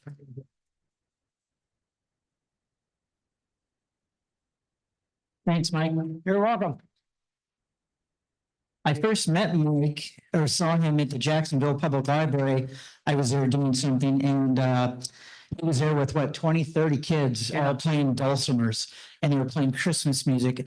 And when you got all of them together, it was amazing. I don't know if you still travel with your group of kids. I don't travel with them. But we do still do a lot of shows. Yeah, it was just amazing. It was just really, really Adults and nice. kids. He's getting his stuff off. We'll bring up Tim Ferry. Tim's going to come up. Tim is with Never Board Games. He's a game design company that strives to help others pursue a lifestyle of creating, making, and designing, throwing a truly empowering event that gives your guests the freedom to design and create as they wish. Let's give him a big round of applause. Oh, that'll work. Yeah, I can just hold this so much. Yeah, but no, I've got this. Oh, that's true. We're in trouble. Yeah, we're in trouble. Okay, but you in the beer time. Round of applause, let's hear it for him, come on. Thanks. Hello. All right. Well, thanks for having me. I don't have any components with me. They're all back on the table over there. So just use your imagination for now. But essentially, I designed a board game called Old Salt way long ago. And I had an angel investor who was like, hey, what do you want to do next? Because he kind of helped me go up to that point. And I was like, well, I used to do group piano classes where I taught elementary kids how to play piano. And then I had just made a board game. So I was like, what if we combined those and we taught kids how to make their own board game? Kind of a creative exercise, but the goal of it is to help steer them away from consumerism, point them towards a lifelong pursuit of being a designer, a maker, and a creator. So that's kind of the mindset of it. And overall, what I think this program does really well is breaks down a big project that they wouldn't know how to make any actionable steps on. And it breaks it down into little bite-sized pieces that they can actually complete over a couple hours. A lot of people, especially parents, they were like, I don't think my kid, third grade, I don't think he's going to be able to make a game. We'll just see what happens. And I was like, you'd be surprised what they can actually do. I mean, you have some kids that just make Monopoly 2.0 or Uno 3.0. But a lot of kids they dive into the creative side. And it's one of the first times that they've been able to do that because there's so many kids that are just iPad raised, and it's heartbreaking. But essentially, this gives them the opportunity to really explore in a way that they could fail, and it's not a big deal because they need ways to fail that isn't extremely detrimental.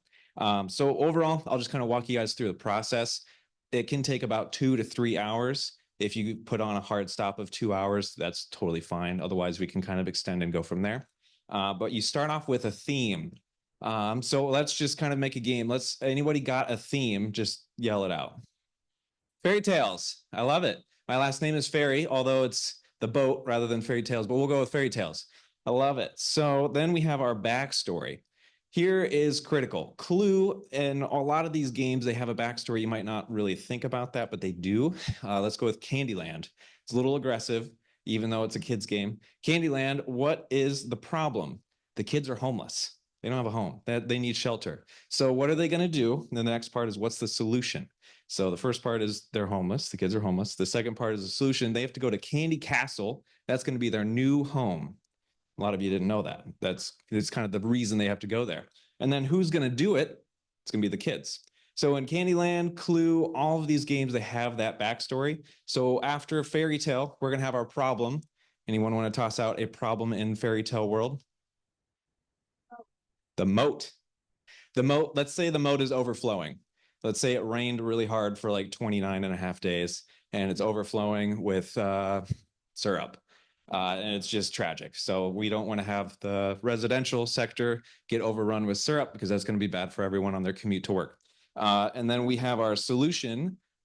Anyone got a crazy solution for an overflowing moat of syrup? A waffle dam? That's awesome.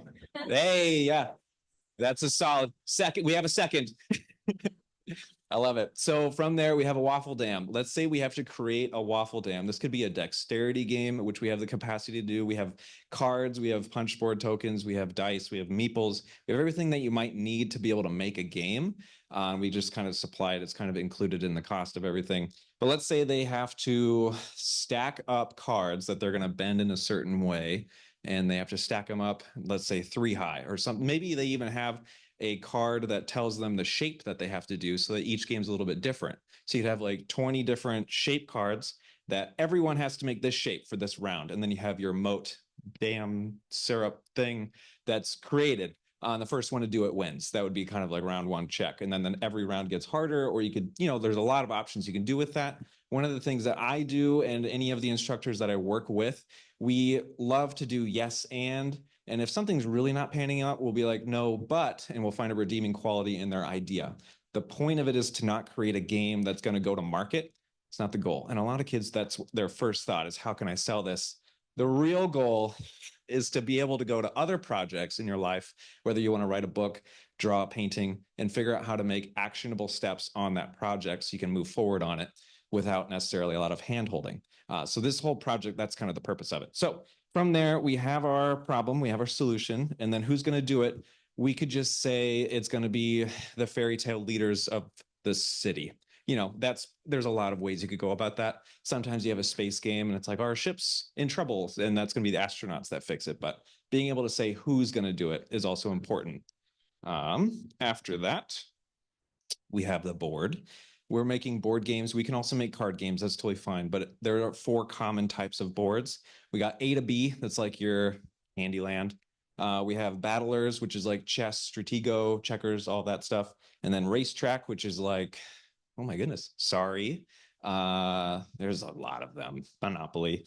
And then locations with paths. And then we kind of go over all of these types and what their strengths are. From there, we help them with their components, figuring out, why are dice used in board games? What are they good for? What can they help you with? Introducing a little bit of luck without breaking the game. We go over cards, why you would use a card over a punch board token, all this stuff. It's pretty fun, but kids usually like it. And then we have rules. Something that kids hate to do is write the rules out. And we're all analog. We don't use any screens because I think there's a lot of benefit of just writing with your hand, drawing it with your hand, and kind of going out that route rather than just typing, which typing is great, saves a lot of time. But for the rules, the reason that I always tell them it's critical is because if they play it and they're winning and someone challenges them on a play and they're like, wait a minute, is that actually how it is? Instead of just saying, yes, trust me, I'm not going to cheat, I'm 5. They can say, look at my rules. Here is this rule. I'm verified. But it helps them kind of think through it. And if they answer these questions, there's 5 of them. It's like, how do you set up the game? What can a player do on their turn as they try to meet their goal? What can a player do to affect other players during the game?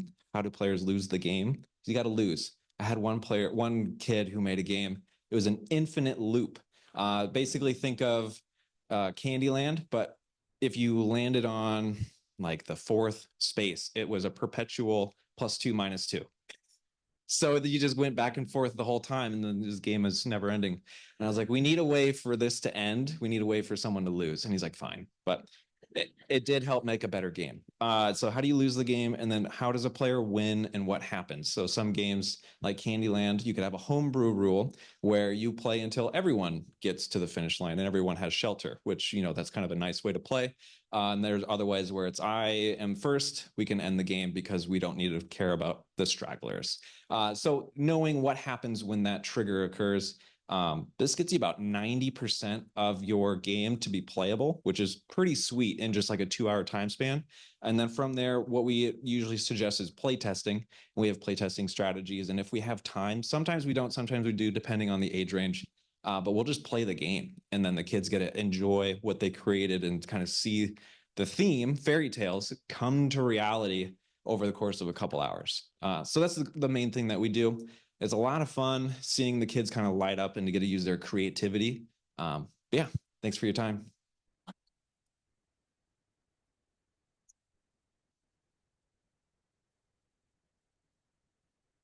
Thanks. Thank you so much. I know a lot of libraries are getting into more gaming and stuff. On that note, we're going to bring up our friend Joe. He's with the Delt's Hand. And Joe's going to talk to you about that. The Delt's Hand is a hosted game event company offering events designed to make it easy for folks to play games. Whether it's hosted board game events, we bring around 200 games from which we then recommend and teach and support play, our Learn to Play D&D programming, our Campfire story game events, or our in-house designed mystery games. Let's give a big round of applause for Joe.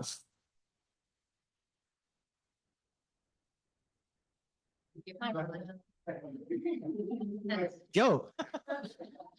I can be loud enough for all of you, but I don't think I can yell through the camera. So that would be a little tougher. Hi, I'm Joe. Uh, we have been doing a lot of library events this year. We were at Pop YSCon, we were at the ILA convention, so it's nice to see a lot of familiar faces. We have been, the Adult Hand started in 2019 with a goal to make it easier to play games. Games are cool. Games offer lots and lots of value in lots of different ways. And our biggest goal is to make it like, to remove the barriers. And like, games are expensive. Like, even like from a library perspective, like, you know, you can maybe add a couple of games a year, but games are 50, 60, 70, 150, $200 more. And for a game to be of value, you'd make sure it actually gets played. So one of the things that we've been doing with a lot of our game events recently is bringing in a big collection of games. And the librarians have been paying attention to what games get played to know these are the games that we want to have in our circulation. So if you're thinking about adding 10 games to your library, we'll bring 200. We'll figure out which 10 are the best and we'll let you know. Because you want to make sure you have something that's going to actually get used. Because like we have, like one of my favorite games right now is Blood on the Clock Tower. It's a super cool. It's kind of like Werewolf turned up to 11, but that game was $150. You need to have at least 12 to 15 people to play it. And you need to have someone who has dedicated a lot of time to actually run that game. It's a super cool game. I think everybody should play it. No one needs to own that game. You need one person in like in a community to be able to have that sort of stuff. And like, that's part of what our goal is we want to bring a bunch of really cool games that you can try and experience. And maybe you've got a core in your library that's like really excited for this cool game. I can tell you where to buy it, but we don't sell games. We don't do retail. We don't think about selling games because that changes our vibe. If we're thinking about how do we sell a game to you, we're not telling you how to play it and how to have a good time. So we don't do retail. We will probably never do retail. There's lots of folks who do a good job of that, and we want them to be good at that. We're going to be good at doing events. So our core is always board games. Board games has always been our big thing. We will bring about 200 games out to your library. It is a dedicated host, so our events are very bespoke. So what it at least feels like is you're going to come in and you say, hey, we want to play a game, and we're going to have a conversation about what you've been playing recently, what you are into, maybe how hard you want to think, because sometimes you want to think really hard, and sometimes you're like, I just want to hang out and chat with my friends while we do a thing. With 200 games, we have enough stuff that will have something that will fit your needs. It will be something that you've probably never played before, unless you want to play something you've played before, and we've got some of that too. And then we're going to teach you how to play the game. We're going to set it up. We're going to teach you how to play. We're going to provide support for you while you are playing. So we're going to come back around every couple of minutes and see how you're doing and just do the like thumbs up, or if I see you reaching for the rule book, I'm going to say, okay, that's my bat signal. Let me answer some questions for you. Because there's a lot of really cool games out there, but how do you play them? And more importantly, like, how do you play them well? And as a host, that puts us in a spot where we can help you to have the best time possible without having to like flip through the rule book and someone's got to do all this stuff, and we kind of get rid of all that stuff for you. So our board game events are always kind of our core, but we do have a couple of additional programming options that we have for libraries, and it's particularly good with this upcoming summer leading program theme. We have a Learn to Play Dungeons and Dragons program where we will run 20 adventurers through a combined campaign of about 3 hours where they are learning how to play the game while they play the game.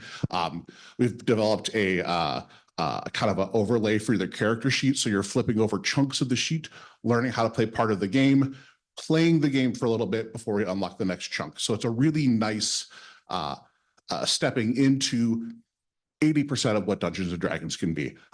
So that's a really good program. It's about 3 hours, and I run 20 kids at once. It's 20 kids, but also like we've done this with like multi-generational folks. My favorite story is we did it at the Urbandale Library at a table of blue-haired old ladies. They're like, we're here because our kids really like Dungeons and Dragons. We just want to understand what's going on. And it ended with them in the boss fight with one of them. And I'm going to do this. And I died. and I've never had a better moment in my life. So everything is downhill, but it's still really good. So that's our Learn to Play Dungeons and Dragons program. It's called School of Adventure. We also have campfire story games, what we've been doing with the Boone Library in particular, but we bring a bunch of collaborative storytelling games and we do them around a campfire. So it's hot dogs and marshmallows, community-based storytelling games. Super, super good. And then our last thing is we are developing murder mystery games in-house because traditional murder mysteries don't work in a library, generally speaking. Content is not always appropriate. And also people leave. Like, it was a thing that did not occur to me when we first started doing this, but like having your murderer be like, this is not the vibe I wanted for the night, I'm going to go, really ruins the game. So we are building games that are, so we're called them mystery game nights because it is a mix of deduction and social interaction designed that, like, if you have the low engagement spouse who is there because their spouse is really excited, they aren't going to be put in a bad spot because we don't want to make people have a bad time. Games are supposed to be fun. But those are the big four things. We have lots of other stuff that we can do. So if you have a particular program or content that you're excited for, we can help you design things around that. We are happy to do statewide events. So we're based here in Des Moines. Pricing should be in the thing, $65 an hour for our event statewide, $25 an hour for our drive time. And if you are looking to do, like if you are doing that group booking with other libraries in your area, we'll eat a hotel fee. We'll split the drive cost. We're a small business. We can do this however we want. So, but yeah, we'll be back there. Happy to talk to you about programming, and we'll be here the rest of the day. Thank you so much. Thank you, Joe. All right, we're going to have one more person come up before lunch, and we're going to have Jaime Kelley. And Jaime Kelley is with King of the Hill Entertainment. And you're going to need a few minutes to set up, Jaime? Not very long. Okay. Yeah. And it looks like he's got a crew with him. Yeah. That always is nice. Oh, perfect. Jaime is a world-class artist with a knockout show, crowd-pleasing tributes to classic music, costume characters for all ages and events. We've got them, he says. There we go. When you want a one-stop shop for all things entertainment, even on a budget, settle for less than the top. All right. Let's give Jaime Kelley a big round of applause, everybody. Thank you, everybody. My name is Jaime Kelley with King of the Hill Entertainment and King of the Hill Characters. And folks from the hello. Now you can see what I look like when I'm not in one of these things. But anyway, we're one of the folks in Ankeny and also Boone, and so we do a lot of different things really, really well. We focus on one-of-a-kind costume characters and also library programs and also events. And we actually have a museum, a mobile museum that we're starting that we're really excited about. I don't have a whole lot of time. I'm going to get through all of these things as micro machine style as I possibly can. We have a lot of different characters, and obviously with Level Up, the themes for next year, you really can't go wrong with video game characters. And now there are a lot of great people with a lot of great costumes out there. The difference between a costume and a character is somebody that can embody like the energy and the spirit of the different characters. Whether that be Captain Jack or Matthew Mark, that sounds an awful lot like Ryan Reynolds, or you know, then there's also the Dawn and the entire thing of this. There's no breathing in this costume, but everybody. So there's a lot of fun, and the cool thing about the characters that we have is every age group gets a kick out of these characters. Like Turtles is evergreen, but anyway. We've seen grown people cry when they see Plumber the Princess. And just in case anybody is concerned, because we had a couple of people ask, Mouthy Merc, we're not talking, the films might be R-rated, but we kind of go for the Shrek model, which is the kids don't get it, but the adults are like, but if you don't even want that, it can be completely PG, and that's okay too. We're completely fine with that. So we also have programs, and I also have a YouTube channel called the Elvis Archival Preservation Society, all about Elvis history, making sure Elvis history is not lost to history. We have two programs, one about Elvis finding his voice over and over and over again, because he did that throughout his career, 24-year career, and also the 2022 Elvis movie is part of the Swank license, so you can play the movie, and then we can bring props from the film and stuff that shared a stage with Elvis, so that you can hear about all that stuff, and we can talk about what the fudged with a little bit, and certain things that Elvis had no idea about, like Colonel Parker's citizenship. And we can talk about all of that with you. Also, I'm a singer, songwriter, recording artist, actor. Well, you can sing. And so I have a program talking about my background in production, in music, in acting, in YouTube, in like all different kinds of creation. And I produced albums for other people. We toured Japan, we toured going over to the Netherlands, all kinds of stuff like that with my own show and my music and all this kind of stuff. So we've got a program that's all about finding your voice and what does what's the best thing for you? How do you explore and how do you find that and all that? That's all of that. Also, since I'm a singer, songwriter, recording artist, and performer, and all that kind of thing, I have a one-man Christmas show that uses projection, lighting, and sound to give an immersive experience that is not totally budget breaking. If you're looking for something that is good for a fundraiser, that is impressive to people, we can bring that in. As a matter of fact, we're going to be doing something for the Sacred Heart School in Boone. I'm from Boone, by the way. And what we have right now for the programs, it's most of the characters are 45-minute visits, except for the Don. As I said, there is no breathing in this thing, so he's a half hour. But it's $350 for one visit plus mileage. But if you do 3 visits, it's $1,000 if you do each time. But if you pay in advance, it's $1,000 for 4 visits. So you get $100. You save $100 each time. Just for this showcase, we're knocking $50 off of that prepaid.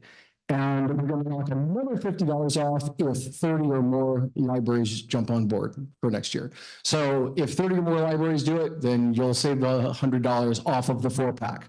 So, and as they know, they got a lot of mileage out of it, and they had a great time.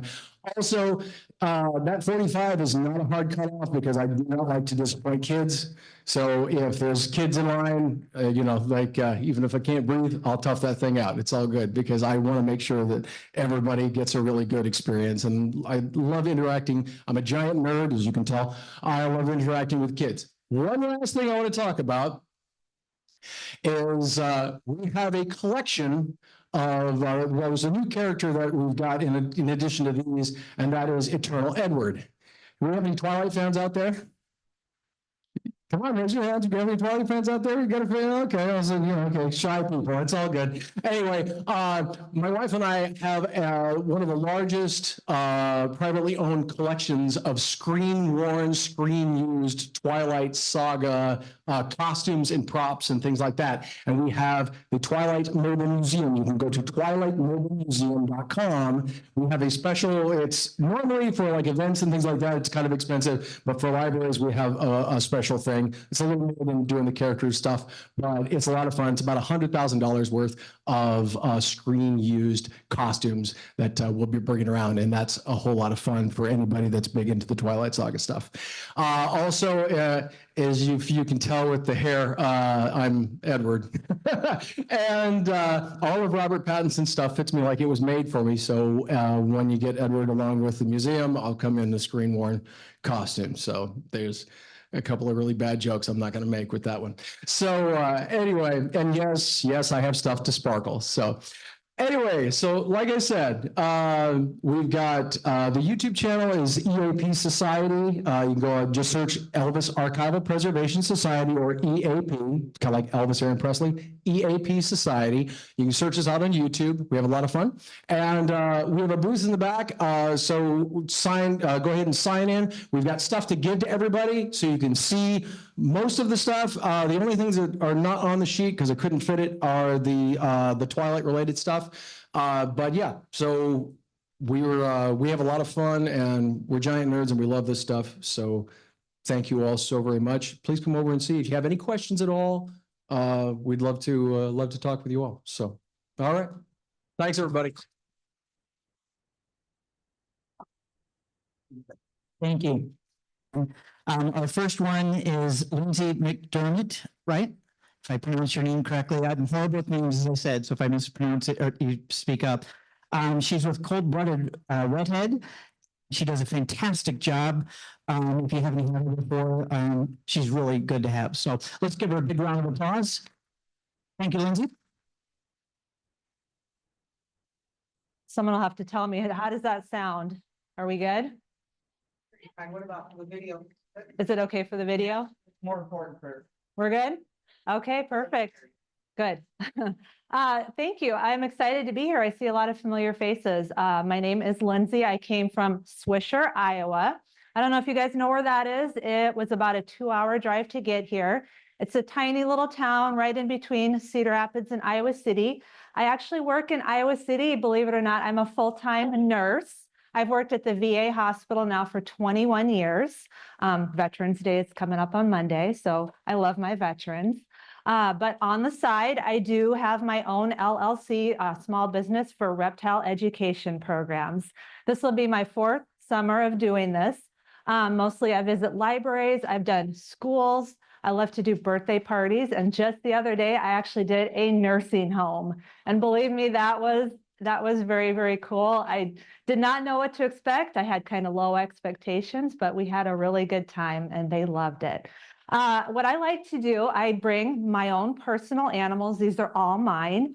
And I like to show them to people, give them a chance to touch, to hold, to feed. As you guys probably all know, reptiles are the animals that a lot of people love to hate. And I enjoy them so much. My son wanted a snake when he was about 5.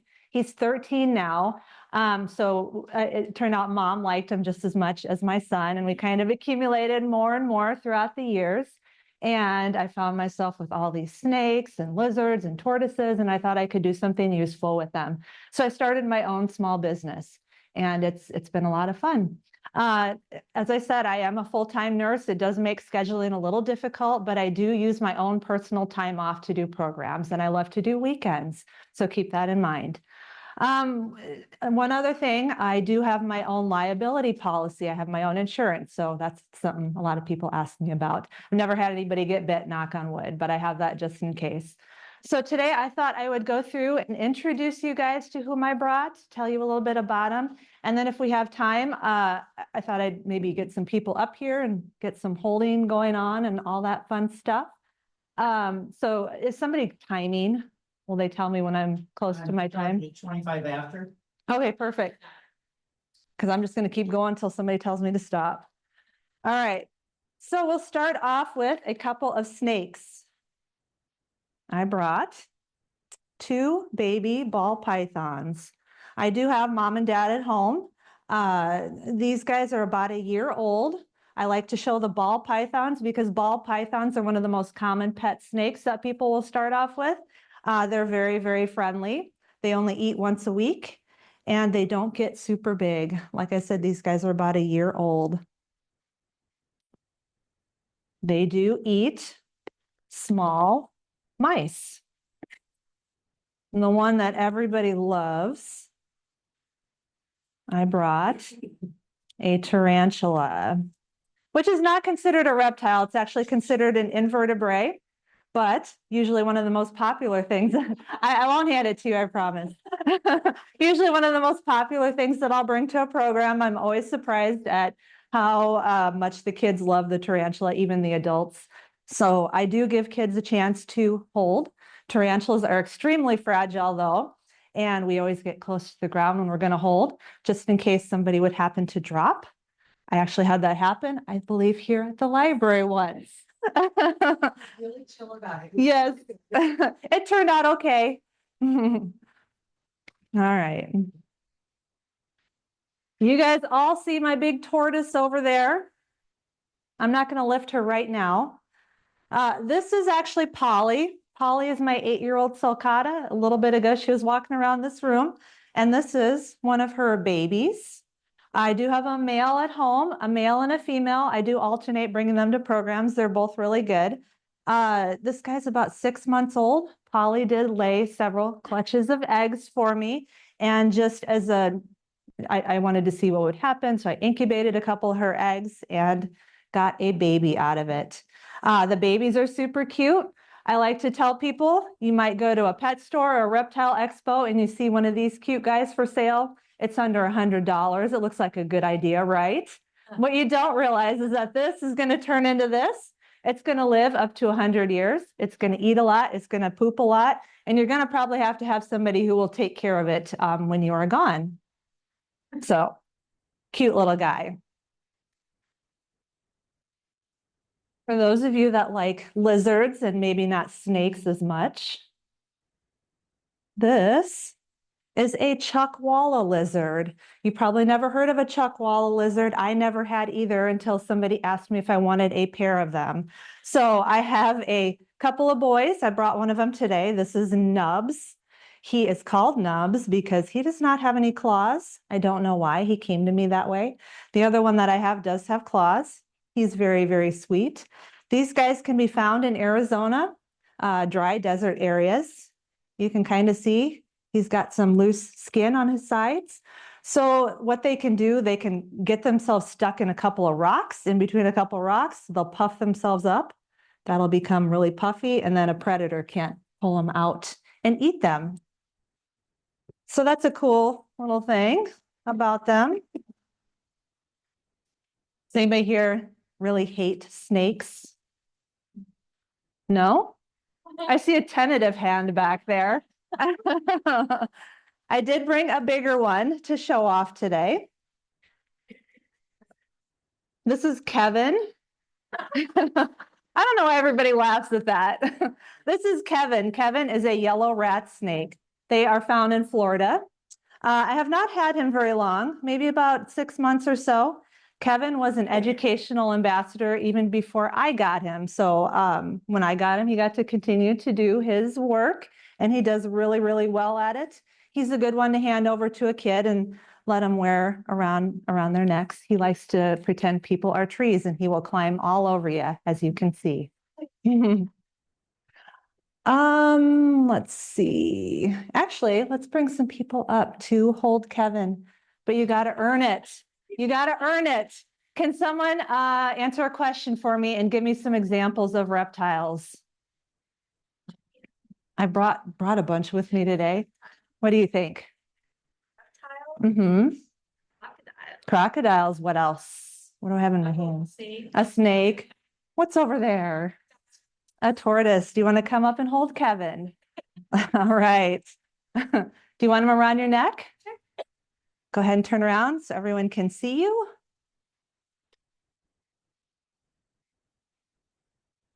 Ooh, he's so squirmy. There we go. There's Kevin. It's a little squeezy.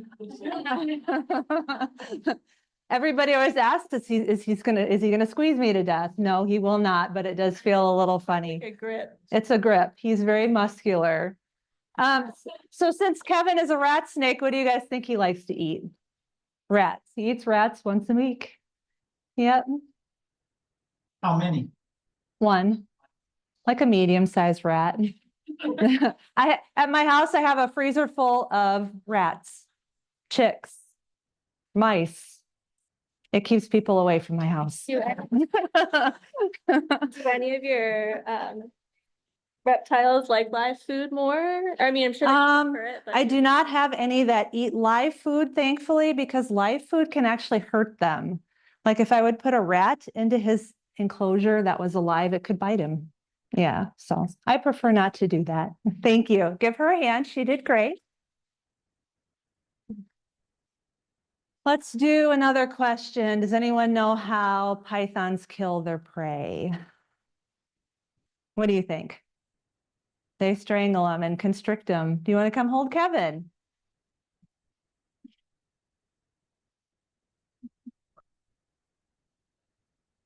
Have you held a snake before? Yes. All right. There we go.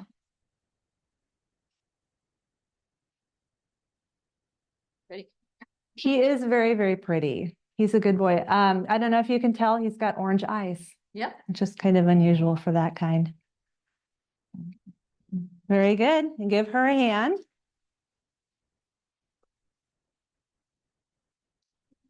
All right.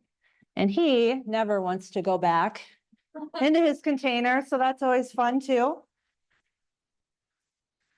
All right. Would anyone be interested in feeding Polly? Couple hands. Okay, can someone tell me the difference between turtles and tortoises? Do you know? Turtles prefer water. And tortoises live on land. Okay, come on up.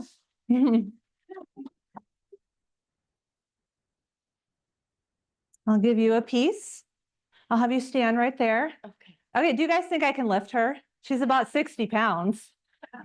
Yeah. Except she's facing the wrong way.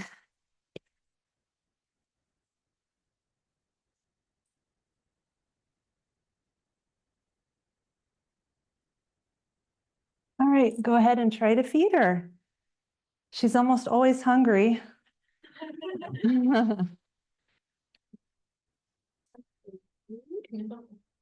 What kind of habitat do you have right at home then?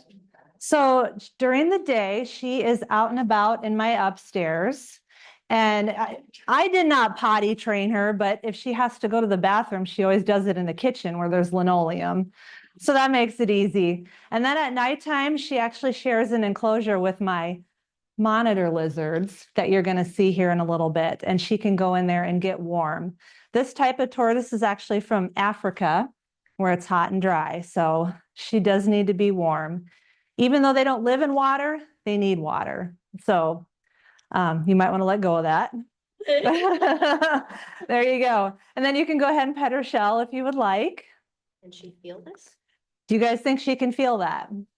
Yes, she can. And that brings up a good point, in fact. Their shells are attached to their spine. So I always like to show the kids that. You can see where their spine is. Occasionally I'll get a kid that wants to go up to her and immediately, you know, knock, knock, knock. And they don't like that for that very reason. She'll eat every last bit of it.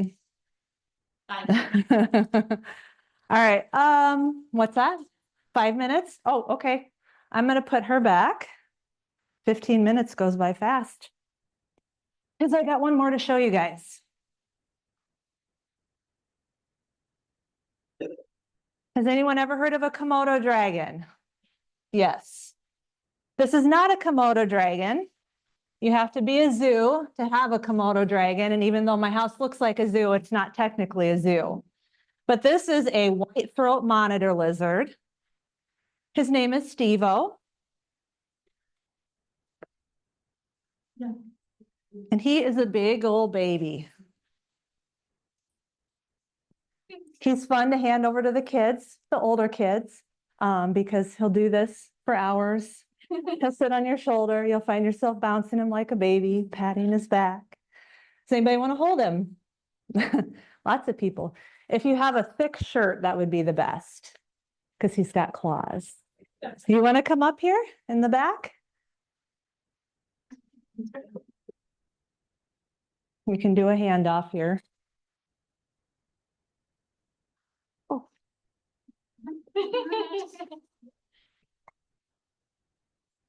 There we go.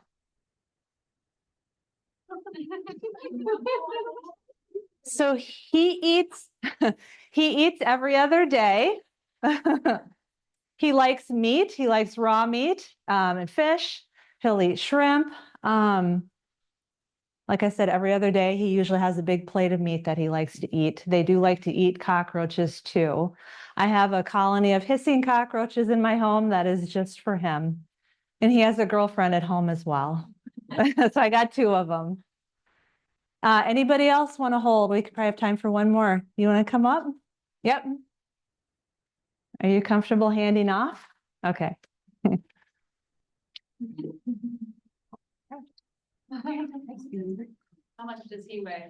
He's not heavy. It's just more awkward because of they have really, really sharp claws.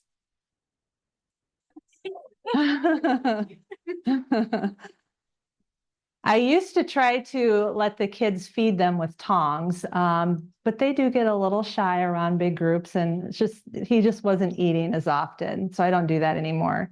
But I do like to let people hold him just like this. Kid freshener. Did you say how old he was? How old would he live to be? So the big lizards like this can live 20 to 30 years. I don't know how old he was. I got him as an adult. So, the number one question I get asked is, how many animals do I have? How old are they? How much do they weigh? I don't keep track of all that. I have too many.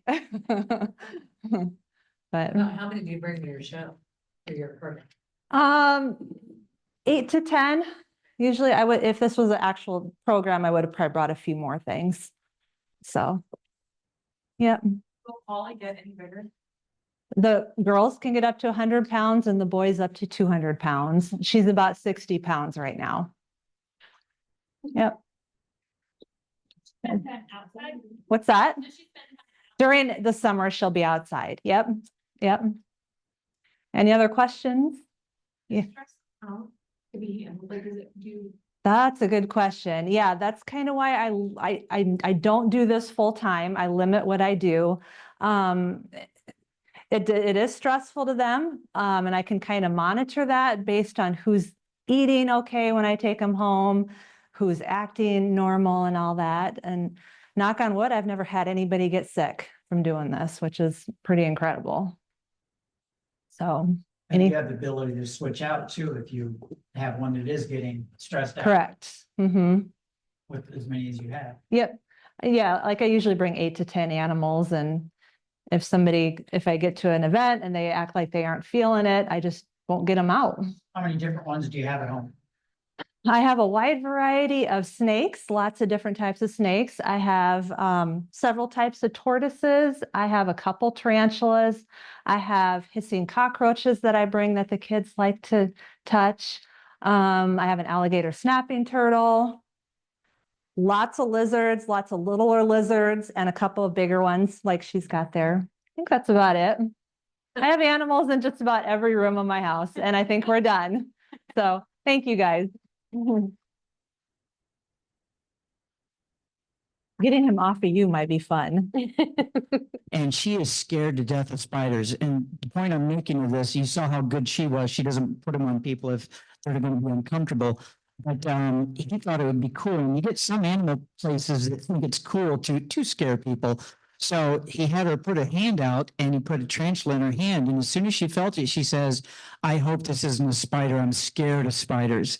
And of course, they're like, "Oh no, it's, this will be fun." But he said that it wasn't. And as soon as she opened up her eyes, this is how terrified she was. She went, slammed the ceiling, slammed down to the floor, killed it. She didn't mean to do it, but she's scared of spiders. And so animal places, the good ones will respect people being scared because they don't want to put their animals in danger. He was doing it for the crowd, the kids going, and the cheap laughs, I guess.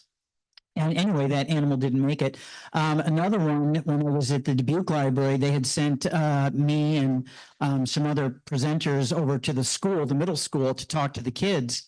And there was a snake guy there, and he's got, I don't know what kind it was, harmless, but it was long and skinny like Frank there, or whatever the name was.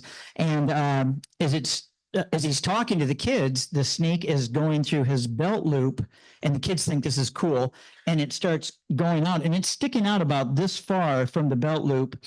and the kids just think it's crazy, and he sees it and he starts tugging at it like this. And as he's tugging, the snake comes and bites him in the arm, and blood comes. And of course, the middle school kids are like, oh, that's so cool.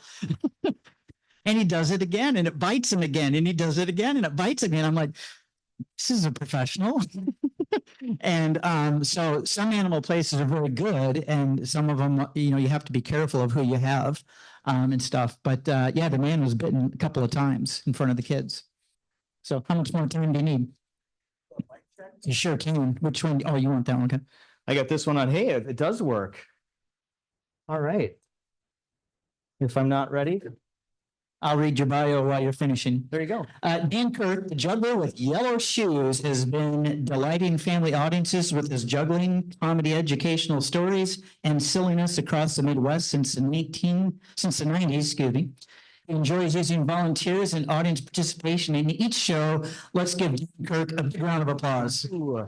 Thank you. Hello, everybody. I'm Dan Kirk, the juggler with the yellow shoes. I gave him a special introduction to read, and I really wish he would have read that, but he forgot. So here I am. The intro was like something like, this person has been in 16 countries, 48 states, been on the Late Show, but he couldn't be here, so here I am. So here we go. Oh, check this out. What is this? What is this on my shirt? What is that? A shark? Not just any shark, it's a baby shark. Okay, never mind. All right. Count the objects out loud as I take them out of the bag. Will you do that for me? Count the objects out loud as I take them out of the bag. Will you do that for me? All right, here we go. Any language you want. Here's number. And louder. Yes. You got this. It's amazing. You're so good at counting. All right, 7 things here. At this point, all the kids are like, no, it's not 7. And then we count them. 1, 2, 3, 4, 7. All right, I will juggle all of these at the same time in unison together on the count of 3. 1, 2, 3. Amazing, incredible. It's so fast. It only looks like 3. That's so fast. Okay. Saw me drop those. All right. 1, 2, 3. Incredible, amazing. All 5. He finally has all 5. That's great. Oh, did you see those hit the ground over there? They hit the ground. All right, they hit the ground. I got them now. 1, 2, 3. All 5. Yay! All right, where are the other ones? Where are the other ones? My pocket? No, that's where I have pictures of myself. Where are they? Oh, the other pocket. No, this is where I keep my magic marker. No, the other pocket. Oh, the other pocket. Well, that's my butt. That's, oh, the other pocket. Oh, thank you. Okay. Here we go. I don't know. Deep breaths. Oh, wait. Audience reaction. If the juggler stuff is on the ground, you don't clap. Okay. All right. Ultimately, I get to try again. Should I try again? Yeah, because we don't give up if we mess up on the first try. Here we go.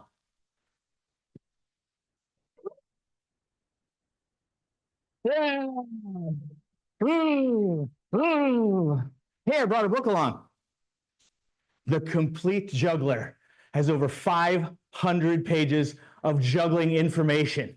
Let me tell you some of the chapters in here, kids. All different chapters. Advanced 3-ball juggling. Ooh. Diabolo. Have you ever heard of one of those before? Hat manipulation. I have a hat. Oh, check this out. Making money with juggling doesn't work. Juggling games and a whole lot more. I will juggle some more for you guys. I'm sure you want to see more juggling, right? Stay where you are. Let me pick these up. Okay. All right, here we go. Behind the back. Oh, wait, you tell me the names of tricks. What's the name of this trick? Oh, very good. What's the name of this trick? Under the other leg. Very good. What's the name of this trick? Behind the back. Excellent. What's the name of that trick? Behind the other back. What's the name of this trick? Behind both backs. Right. And what's the name of that trick? Pause for applause. That's it. Thanks. You are so kind. This is under the leg the hard way. Ooh. And I learned all different names of tricks from a book, kind of like the one I just showed you. if you can throw the same ball over the top like I'm doing right here, this is called juggler's tennis. See, it gets hit. Ooh, back over there. Ooh, back over there. Ooh, back over there. Love 15. Tennis fans, this one is cheating. I'm a good cheater.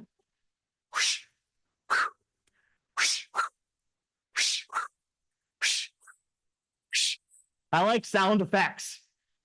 Here's my favorite. This one's called the yo-yo. You see the string? Liars. Whoa, use the knees. Ooh, oh.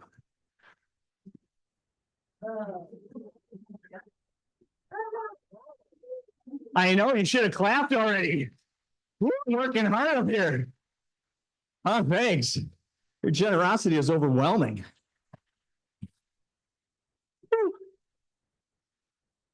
Yay. Thanks. Another book, Splitting the Atom and Other Yo-Yo Stuff. Would you like to see a yo-yo trick?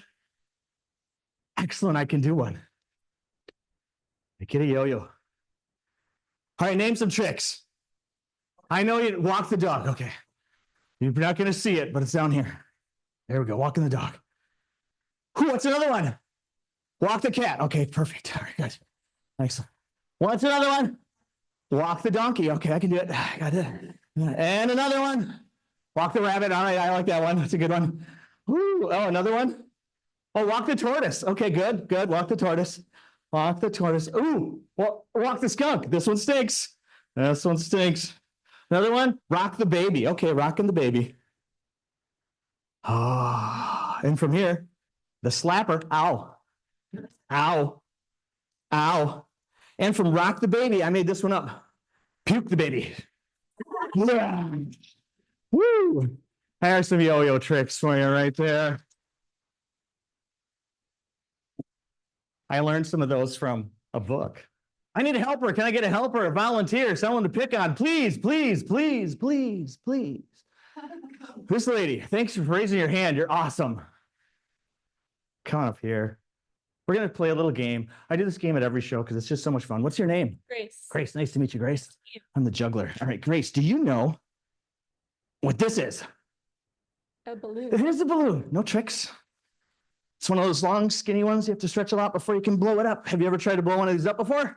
Actually, no. Would you like to try? Sure. Okay, all right. I get one for myself. Now. All right, yeah, go ahead. Whenever you're ready. Wow, it is not funny. Try again. It's not funny. Kids are laughing, of course. Hey, you want to switch? Oh, that'd be gross. That'd be gross. Good, put that one in your pocket. We're going to use mine. I will use my handy dandy balloon pump. Ooh, what's in here? Gas. I will twist this away a lot of times they pop, so don't be frightened. Hey. All right, Lindsay, tell everyone in a loud voice so they can all hear you. What does this look like to you? A sword. I'm sorry, it's a cross. Across from where? What is this? A sword. No, it's still a cross. A cross. What is this? An upside down sword. It's a sword. Yes. Why don't you into that? Hang on to that. Your chance to get me back for that. While the juggler with the yellow shoes, that's me, juggles these three dangerously soft objects. Lindsay has to try to knock them out of the air with her razor sharp balloon sword of death. Balloon sword of death. There you go. All right. When I say go, I will start to juggle. Swing your sword. Try to knock these out of the air. No bonus points for knocking out the juggler. Okay. Hey. On your mark, get set, go. Get in there and knock those out of there. Oh. Whenever you're ready, go ahead and start. Just pick one out and whack it out of the air. Go a little faster. Get a little closer, closer and faster, closer and faster, faster. She is amazing at missing every single time. I got you. I got you. You don't know. I can't save my life. She has done it. Give her a hand. Nice job. Nice job. And the best part, I'm going to let you pick those up. I know. I'm a really nice juggler. Thank you. And don't go away for being an awesome swords lady. I will take this. Here, hang on to that. Perfect. And I changed it into a cell phone from the 90s. It's ginormous. Can you hear me now? It's for you. But wait. Oh, did you lose your signal? I did. Yeah. Drop the call. Okay. Yeah. I'll make you something. Do you have a favorite animal? Any animal in the world can be yours. A sloth. A sloth. I don't have time for that. It's going to take way long time to make a sloth. A dog. Would you like a big dog, little dog, short dog, fat dog, standing up dog, sitting down dog, skinny dog, poodle, wiener dog, or the amazing worm dog? All of them at the same time. That was not one of the choices. You have a big dog, little dog, short dog, fat dog, standing up dog, sitting down dog, skinny dog, poodle, wiener dog, or the worm dog. Arf, arf, arf, arf. Wiener dog. Wiener dog it is. Now, this is not a dachshund. This is a wiener dog. They're different. They have gas, of course. First, I make his head, and his ears, and his neck, front legs, and it's a wiener dog. So he has a long body, back legs, and a tail. Oh, amazing. Thank you. Your dog needs some eyes. This is the only magic I do in my show. I use a magic marker. There'll be more magic after me coming up. There we go. Give him a big juggler with the yellow shoes smile. And there he is for you. But wait, there's more. Have a picture of me. Ooh, with website address. That's the and give her a big round of applause. Thank you. Thank you. You are so kind. Have any of you ever heard of Humphrey before? This one is The World According to Humphrey. Humphrey's a hamster. The hamster wrote the book. This is when the kids are like, no, I don't think so. No, he didn't.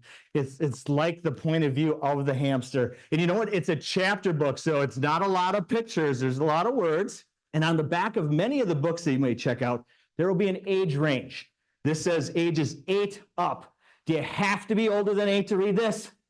No, it's a suggestion. Maybe you're 7 and you're an awesome reader. You might want to try this book. But if you get stuck and it's really hard and you just quit and give up, we don't want that. Pick an easier book. Don't give up on reading. If it's really hard for you, ask for help. Yeah, ask for help. It's okay to get help. Keep on reading. Reading and juggling are similar. How are they similar? They are both skills that at one point you won't know how to do it. And if you put in the time, the effort, and the practice, you will get better. Will you be perfect? No, but you'll get better, right? All right, you'll get better at it. So that's what we really want. Okay, let's see. There you go. There you go. My front row people. There you go. There you go. This is a stick. It looks like a big pencil, but it's just a stick. It has a sharpened end on it. Oh, come on, spin. Oh, there we go. There we go. Hold your stick. I'll put it right on there. You're amazing. Wait. So I will get a few kids in the audience to come up and we'll spin plates. Oh, look out. Look out. Whoa. That on there is yours still spinning? Still going. Hold on. No, it's not. There it is. There for you. All right. You still got one? Okay. All right, I have to show off a little bit. It's my job.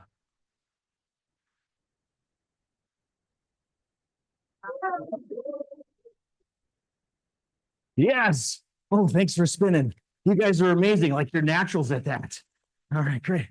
I'll take that. And then, woo! Having fun yet? Yeah, it's too bad I got to be done soon. Okay, check this out. I don't know if you saw me sneak this in over here. Ooh, everybody's hovering. Would you like to see me juggle on a hoverboard? Woo!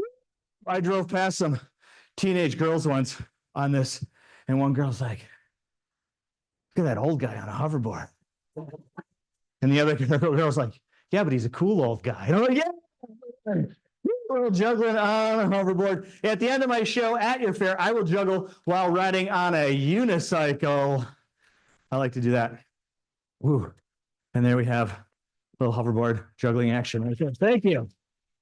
Do you have any questions, comments, concerns? I have a few libraries in the middle of June scheduled already in Iowa. I would love for more of them to be scheduled in June. Come visit me. Let's talk. The fee on the back is a straight up fee, $495. I'm not charging extra for travel, for lodging, for food. Get some libraries together. And if that's still too much, let's just talk. Maybe you got a really small library and you're on the way. I'd love to be there. So thank you much.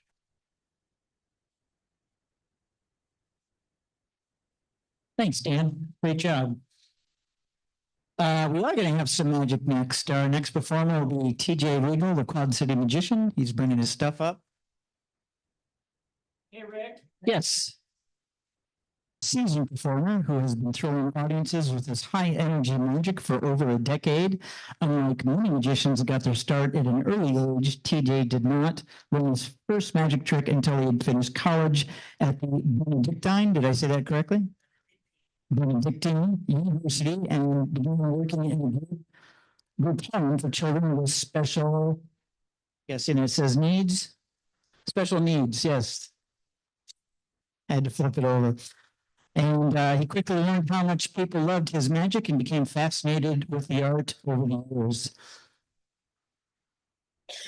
Will you do a test? If you lift up the flap, there's a power button. I don't know if it's on or off. Do you see it off or on? It's on. Is it on mute? Yeah. Try it now. Hello. Yo. It's working. You good? It's all right. working. Let's give TJ Regul, the Quad City Magician, a big round of applause.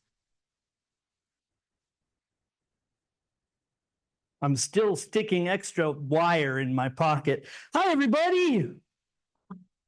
Let's see. I don't know if you realize this, but a lot of times when people see a magician like me, do you know what they think? They think my job is to trick you. No, really? They do. They think I'm supposed to fool you. That's not my job. My job today is to help everyone here have a whole lot of fun. Would that be okay? Oh, good, good. Now that we got that out of the way, who's ready to see some magic? Say yeah. Oh. Not everybody was ready, were you? It's okay. See, it wasn't really fair. That wasn't fair because you guys didn't know. You didn't know that I was going to ask you that question. Now you know. So I'm going to give you another chance. Here it is. Who's ready to see some magic? Say yeah. Oh my God. See, I was wondering, do any of you have maybe a $1 bill? Do you have a $1 bill that I could just borrow? I will give it back to you. I promise. Anybody? It's worth checking. I see at least one person checking. You got one? Oh, you're the winner. You're the fastest one in the group here. That's perfect. I would love to use that. Now, I brought a $1 bill with me. I did. In case none of you had one, I brought a $1 bill. But I'm pretty sure that if we use my $1 bill, then you're going to think I'm cheating. That's why I always borrow the $1 bill if I can, because there's no way in the world that you could take your $1 bill and cheat. In case you haven't seen one, this is what they look like on the front. This is what they look like on the back. And the truth is that you're not going to believe this. Really? You won't believe this. You won't believe this because even I don't believe this. I don't believe this because I'm just a little bit more than 40 years old. And last week is when I discovered that if any of you have a $1 bill and you fold that baby as small as you can, then sometimes you can make a $1 bill turn inside out. Did you know you could do that to a $1 bill? Oh, I guess it shouldn't surprise me. It took me 40 years to figure out that you can do this to a $1 bill. And it's a real $1 bill. It's yours, actually. But it's inside out right now. Some people like this. They do. They like it so much they clap and cheer. Still more people try to take a picture of this thing, but most of them want to keep it. You know what that means, don't you? That means they bring this to the bank. They try to put it in their savings account for later, but the bank teller will not accept it. They make you fold it as small as you can. Turn it back the way that it was. Now you can take this and you can put this in your savings account for later. Are we on the same page? It's important we be on the same page for these things. So I believe this was yours. Thank you. Thanks for letting me borrow your $1 bill. Same one. Did you check the serial number or something? All right. Well, I was thinking since we're all hanging out together, having fun, and doing some magic, would it be cool if some of you could come up here and help me with the magic? Okay, all right, good. But see, if you want to help me, then you have to be able to listen. If you want to help me, you have to be able to listen and do exactly what I say. If you want to help me, you have to be someone who is sitting down with one hand raised. Don't all raise your hands up. Not a one, huh? All right, that's okay. That's all right. Actually, I had it all wrong anyways. See, it's not one hand, it's two. If you want to help me, you have to have two hands raised. Oh, good. Okay, all right. Well, come on up here. You can help me out. Thank you so much. Hi, how are you? Good. Do you see my orange towel? Stand in front of the orange towel, please, because that's why I have it. Put your feet together, hands at your side, look straight ahead and smile real big. Yeah. What's your name? Tiffany, do you know what we call that? That was show business. Tiffany, you were made for show business. We do need another helper. I can just come grab somebody or somebody can run up here. What are we going to do here now? Yeah, come on up. Thank you so much. Thank you. Let's hear for her because she's awesome. Yay! Now, let's see how my memory is. Tiffany, right? And you are? Mallory. Mallory, in front of the table there, Mallory. Thank you so much. And big surprise, we're going to do a rope trick. We're going to do a rope trick. If we're going to do a rope trick, what do we need? Ropes. That's right. I have with me some rope. Tiffany, take this rope, hold it with one hand so everyone can see it. Take that rope, hold it with one hand. Take this and hold it in your empty hand. Take this, hold it in your empty hand. Mallory, correct? Yep. All right, everybody help me count the ropes. There's 2, 3, 4. 4 little separate ropes. Our job today is to tie the ropes together and turn them into one great big long rope. But it'll have knots in it. So we have to make the knots fall off, leaving us with just one rope. The 4 ropes will be no more, okay? Here's what we do. I'll take this rope. I'll take this rope. I will tie them together with the world's strongest knot. The world's strongest knot is actually a knot that never comes undone. Unless you...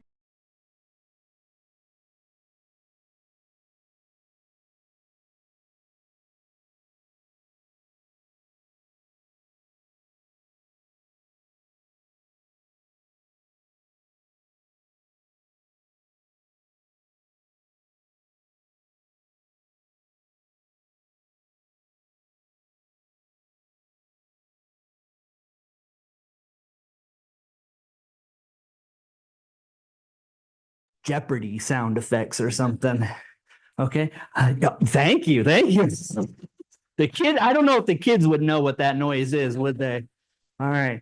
Okay, can you, Courtney, right? Mallory. Mallory, Tiffany, Mallory, hold the rope. One big long rope, but it's got knots in it. We need to make the knots fall off. The way we do that is we use a knot disintegrating tube. Yeah, this is a knot disintegrating tube. You've seen one before? Okay, all right. Well, here's what we do. We pull the top off. I'll take this end, Mallory, stick it inside of the knot disintegrating tube. Tiffany, you can let go. Thank you. All right. So the knot goes on, or the lid goes on to the knot disintegrating tube.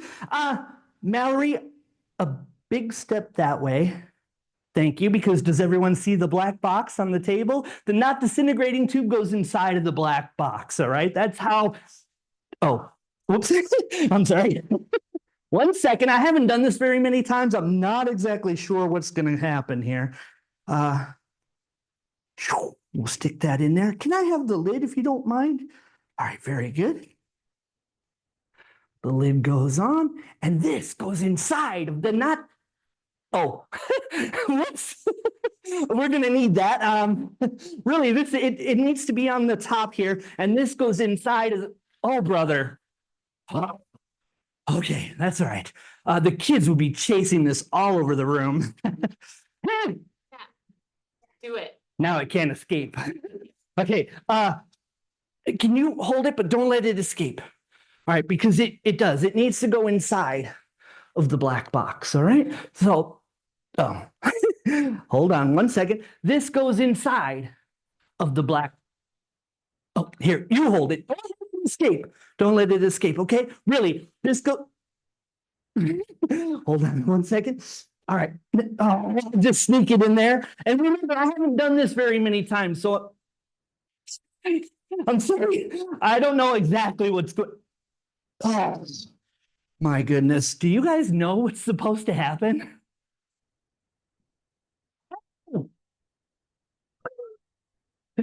It's okay, because look, now if you take off the lid, you pull out the rope, you can see all the knot.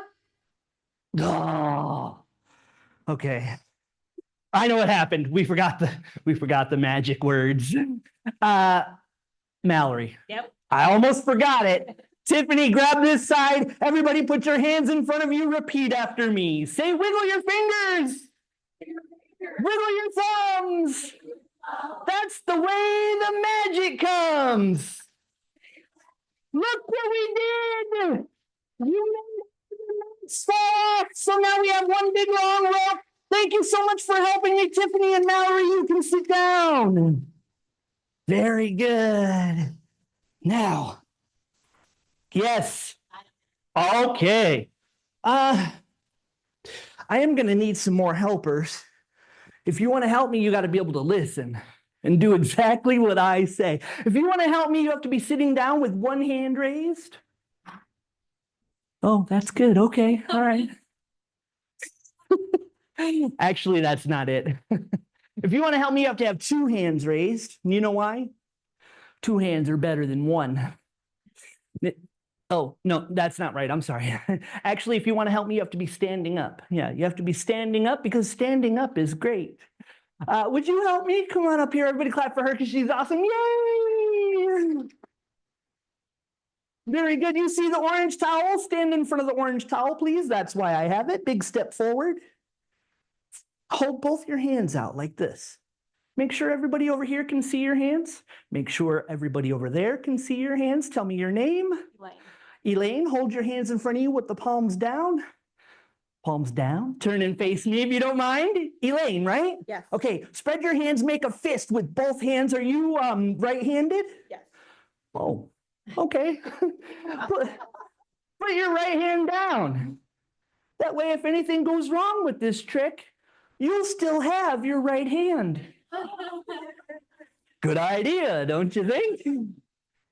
Keep that one closed. Keep it in front of you. Turn and face the beautiful audience if you don't mind. And if you need to, you can hold your hand up. That way you don't get tired. Because together you and I are going to create something I like to call a sympathetic reaction.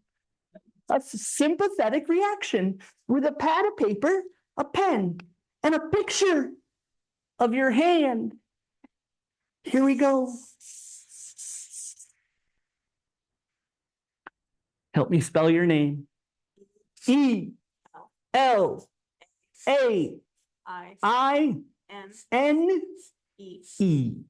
Do you know what that is? No. That is the cool spelling.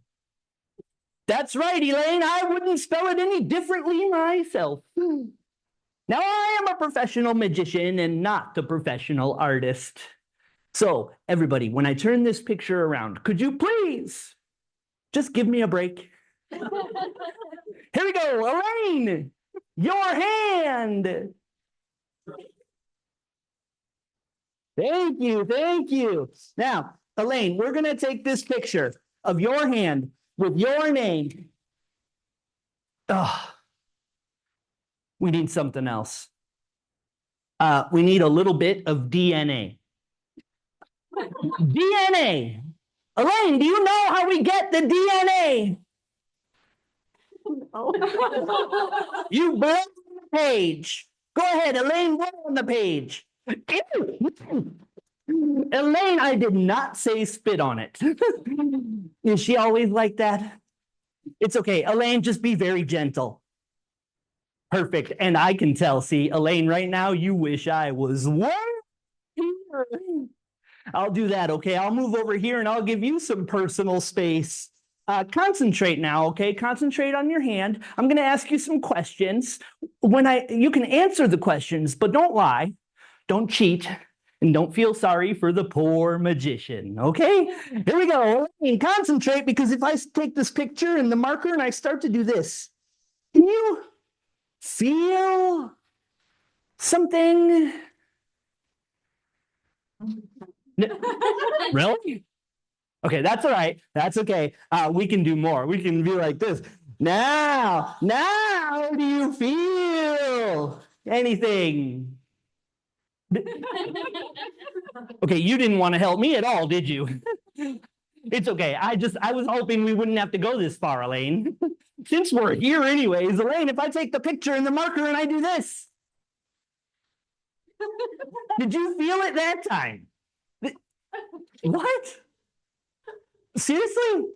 3 times in a row? That never happens. But Elaine, I am curious. I just want to see. Could you very slowly open your hands? Make sure they can see over here. Make sure everybody over there can see. Elaine, look at your hand.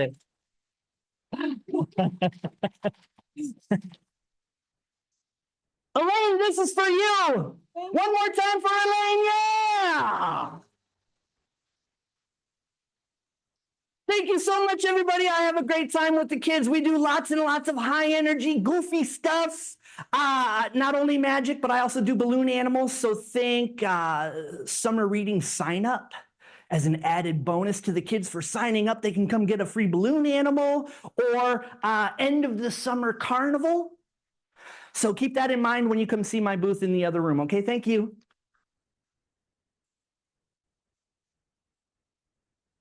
Thank you, TJ. All right, Cecilia's up. She's getting her, Celia, I'm sorry. I said, correct me if I say it wrong, and you did. That's my worst things. I'll invite kids up, ask them their name, come over, stomping, hollering, good time.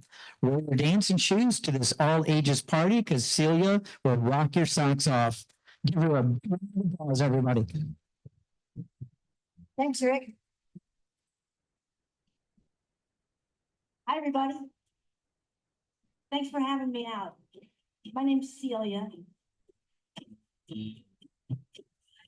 Hi. I call this a sing-along dance party. So if you feel like singing along or dancing at any time, you're perfectly welcome. I'm going to sing some songs that you know. I'm going to sing some songs that you don't know. I'm going to sing some silly songs. I might sing some scary songs. Maybe. But I'm going to start with this song I learned from the Louis Armstrong record. This song's almost 100 years old. Oh, jeepers, creepers, where'd you get those peepers? Jeepers, creepers, where'd you get those eyes? Oh, gosh, oh, get up it. How to get so many of it? Gosh, get up it. How to hypnotize? Oh, golly gee. When you turn those heaters on, woe is me. Turn my cheaters on. Jeepers, creepers, where'd you get those peepers? Oh, those peepers, where'd you get those eyes? Can you whistle?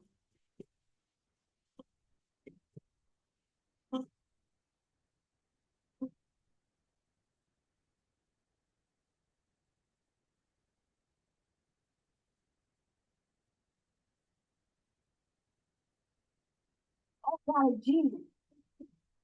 Turn those heaters on. Woe is me.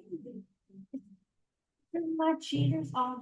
Jeepers, creepers, where'd you get those peepers? Oh, those peepers, where'd you get those eyes in? How'd you get the sizes that you? Where'd you get those eyes?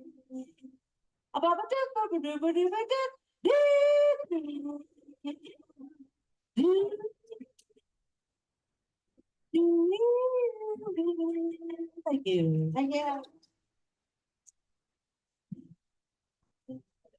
This next song is a danger song. This song's about being in the wrong place at the wrong time. You know what I mean? Has that ever happened to anybody here? A few of you, yes. I learned this song from a kid.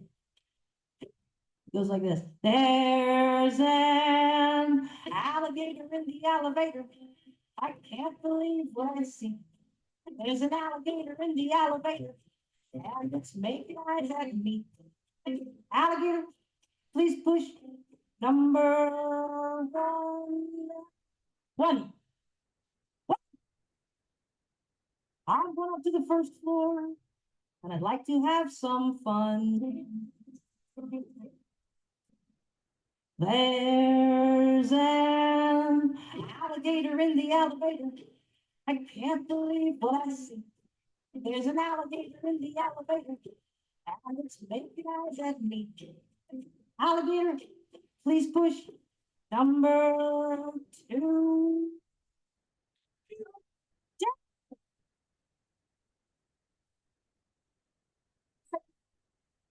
I'd like to make friends with you. There's an alligator in the elevator. I can't believe what I see. There's an alligator in the elevator, and it's making eyes at me. Alligator, please push number three. Woo! Good job. I'm going up to the third floor. Would you like to have a lunch with me? Hey, I didn't say, do you want to have me for lunch? No, that's not what I said. There's an alligator in the elevator. I can't believe what I see. There's an alligator in the elevator, and it's making eyes at me. Alligator, please push number four. I'm going up to the fourth floor. Tell me, what are those big teeth for?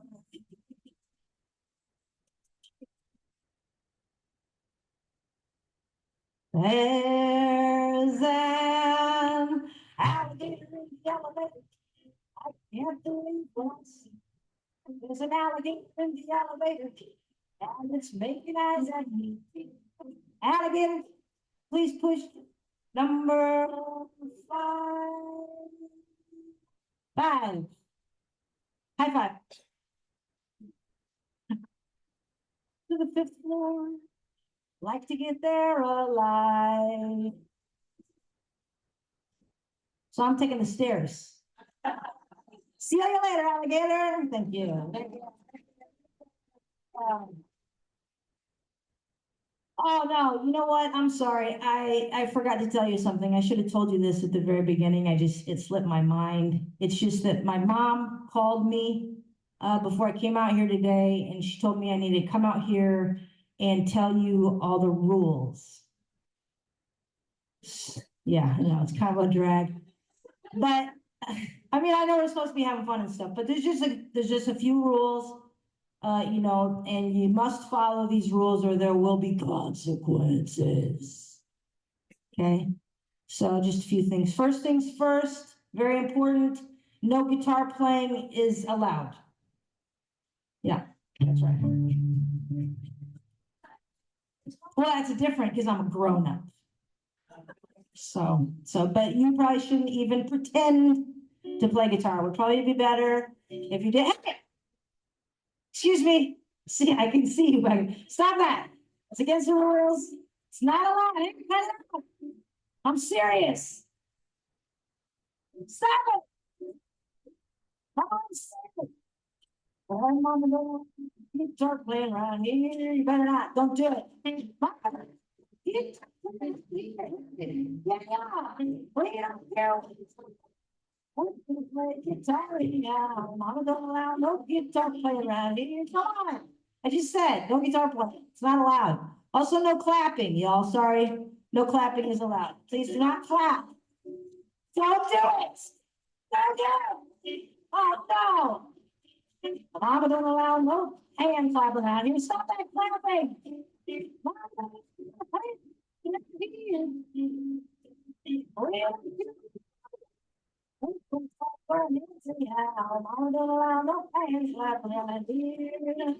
okay, listen, I was about to tell you this and no foot stomping. I saw that and it's not allowed. So I can't have any foot stomping and certainly not any standing up foot stomping. Definitely not allowed. Okay, I can't have it. Don't stop that. My mama don't allow no foot stomp around here. Stop that foot stomping.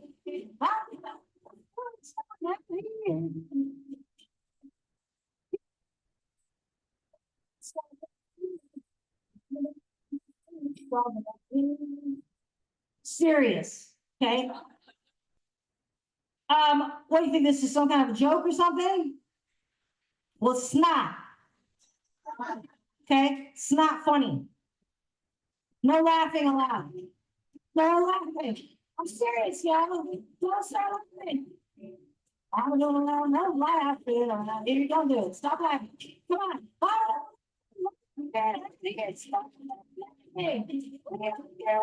laughing. Anyhow, Mama don't allow no laughing. Y'all, I can't believe this. There's a lot more rules. I'm not going to tell you all of them because I can tell you're just bad. But this, I actually forgot this song is not allowed. I'm not supposed to sing it. So don't sing it with me. Mama don't allow, no, Mama don't allow. Don't sing that song. Whatever you do not sing it. Mama don't allow, no, Mama don't allow. Mama don't allow, no, Mama don't allow. You stop singing that song.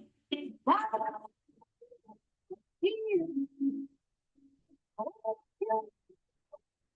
Gonna Mama don't allow anyhow. Mama don't allow, no, Mama don't allow around. Yeah.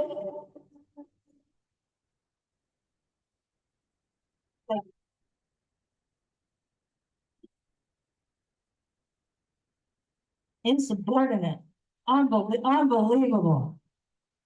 I just have one more song for you. Actually, I'm going to sing a song, but it's a medley. So it's two songs pushed up together. So both of these songs are songs written by kids I know. The first song I'm going to sing, this is how I end all my shows. The first song I'm going to sing right now is called I Love Myself. It was written by my friend E.J. Funny when he was just 6 years old. I'm then going to sing you my theme song. It was written about me and for me by my neighbor, Augustia, when he was 11 years old. And if you wanted to know anything about me, it's probably in the song. So I'm going to sing I Love Myself 3 times so you can get a hang of it and sing it with me, and then I'll sing my theme song, okay?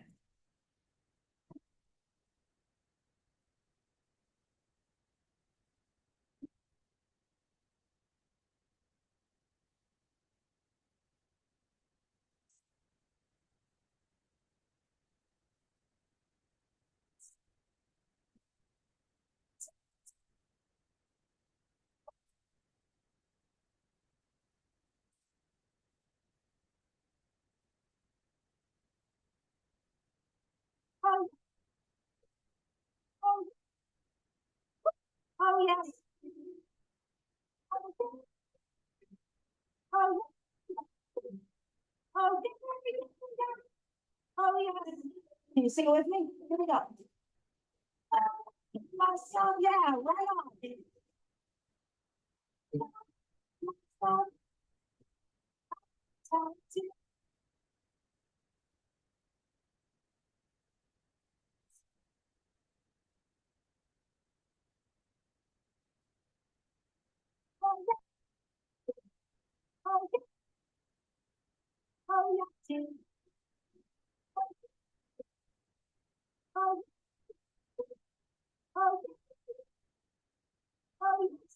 One more time, sing it loud. Here we go. My son, yeah, you deserve it. My son, I'm talented. I'm lucky.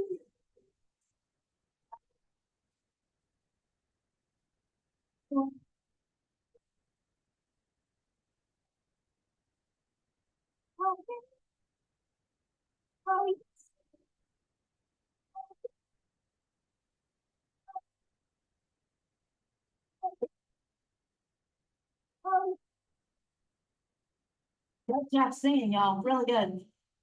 Okay, this is my theme song. It's all about me.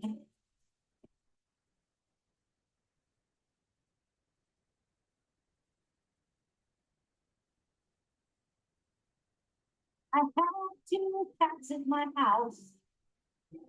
I have a guitar teacher.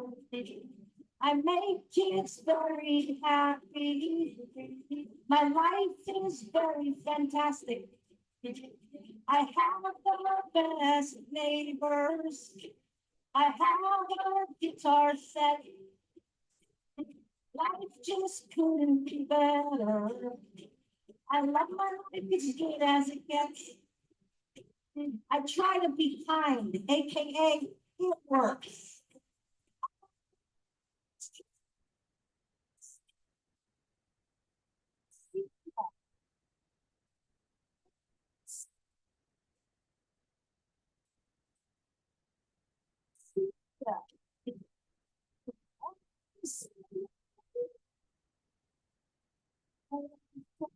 Guitar and discovering new instruments. I always listen to what my students have to say. I try. I focus only. I love my life. It's not lonely. And that's all there is to say. That's pretty much it, I guess. Oh, except one thing. My name is Celia. I see it. My name is Celia. I see it. My name is Celia. I see it. My name is Celia. I see it. Thank you. Thank you. Thanks so much for inviting me up, everybody. I love playing in the libraries. I love kids, and I hope to come see you sometime. I love you. I'll see you later. Bye. Great job. All right, we just have one. He's the guy with cool blue shoes. Aren't those cool? Yeah.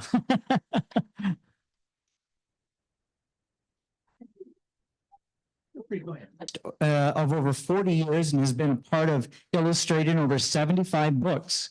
He brings his deep love of cartooning, imagination, and humor to his young audiences, hoping to encourage, inspire, and share his passion with kids of all ages. Sounds pretty good. Would there be, of the 75 books, would there be anything that we would recognize? I've done the entire series for Better Homes and Gardens of Max the Dragon books. There was about 25 books for them. I've done a number of books for Scholastic.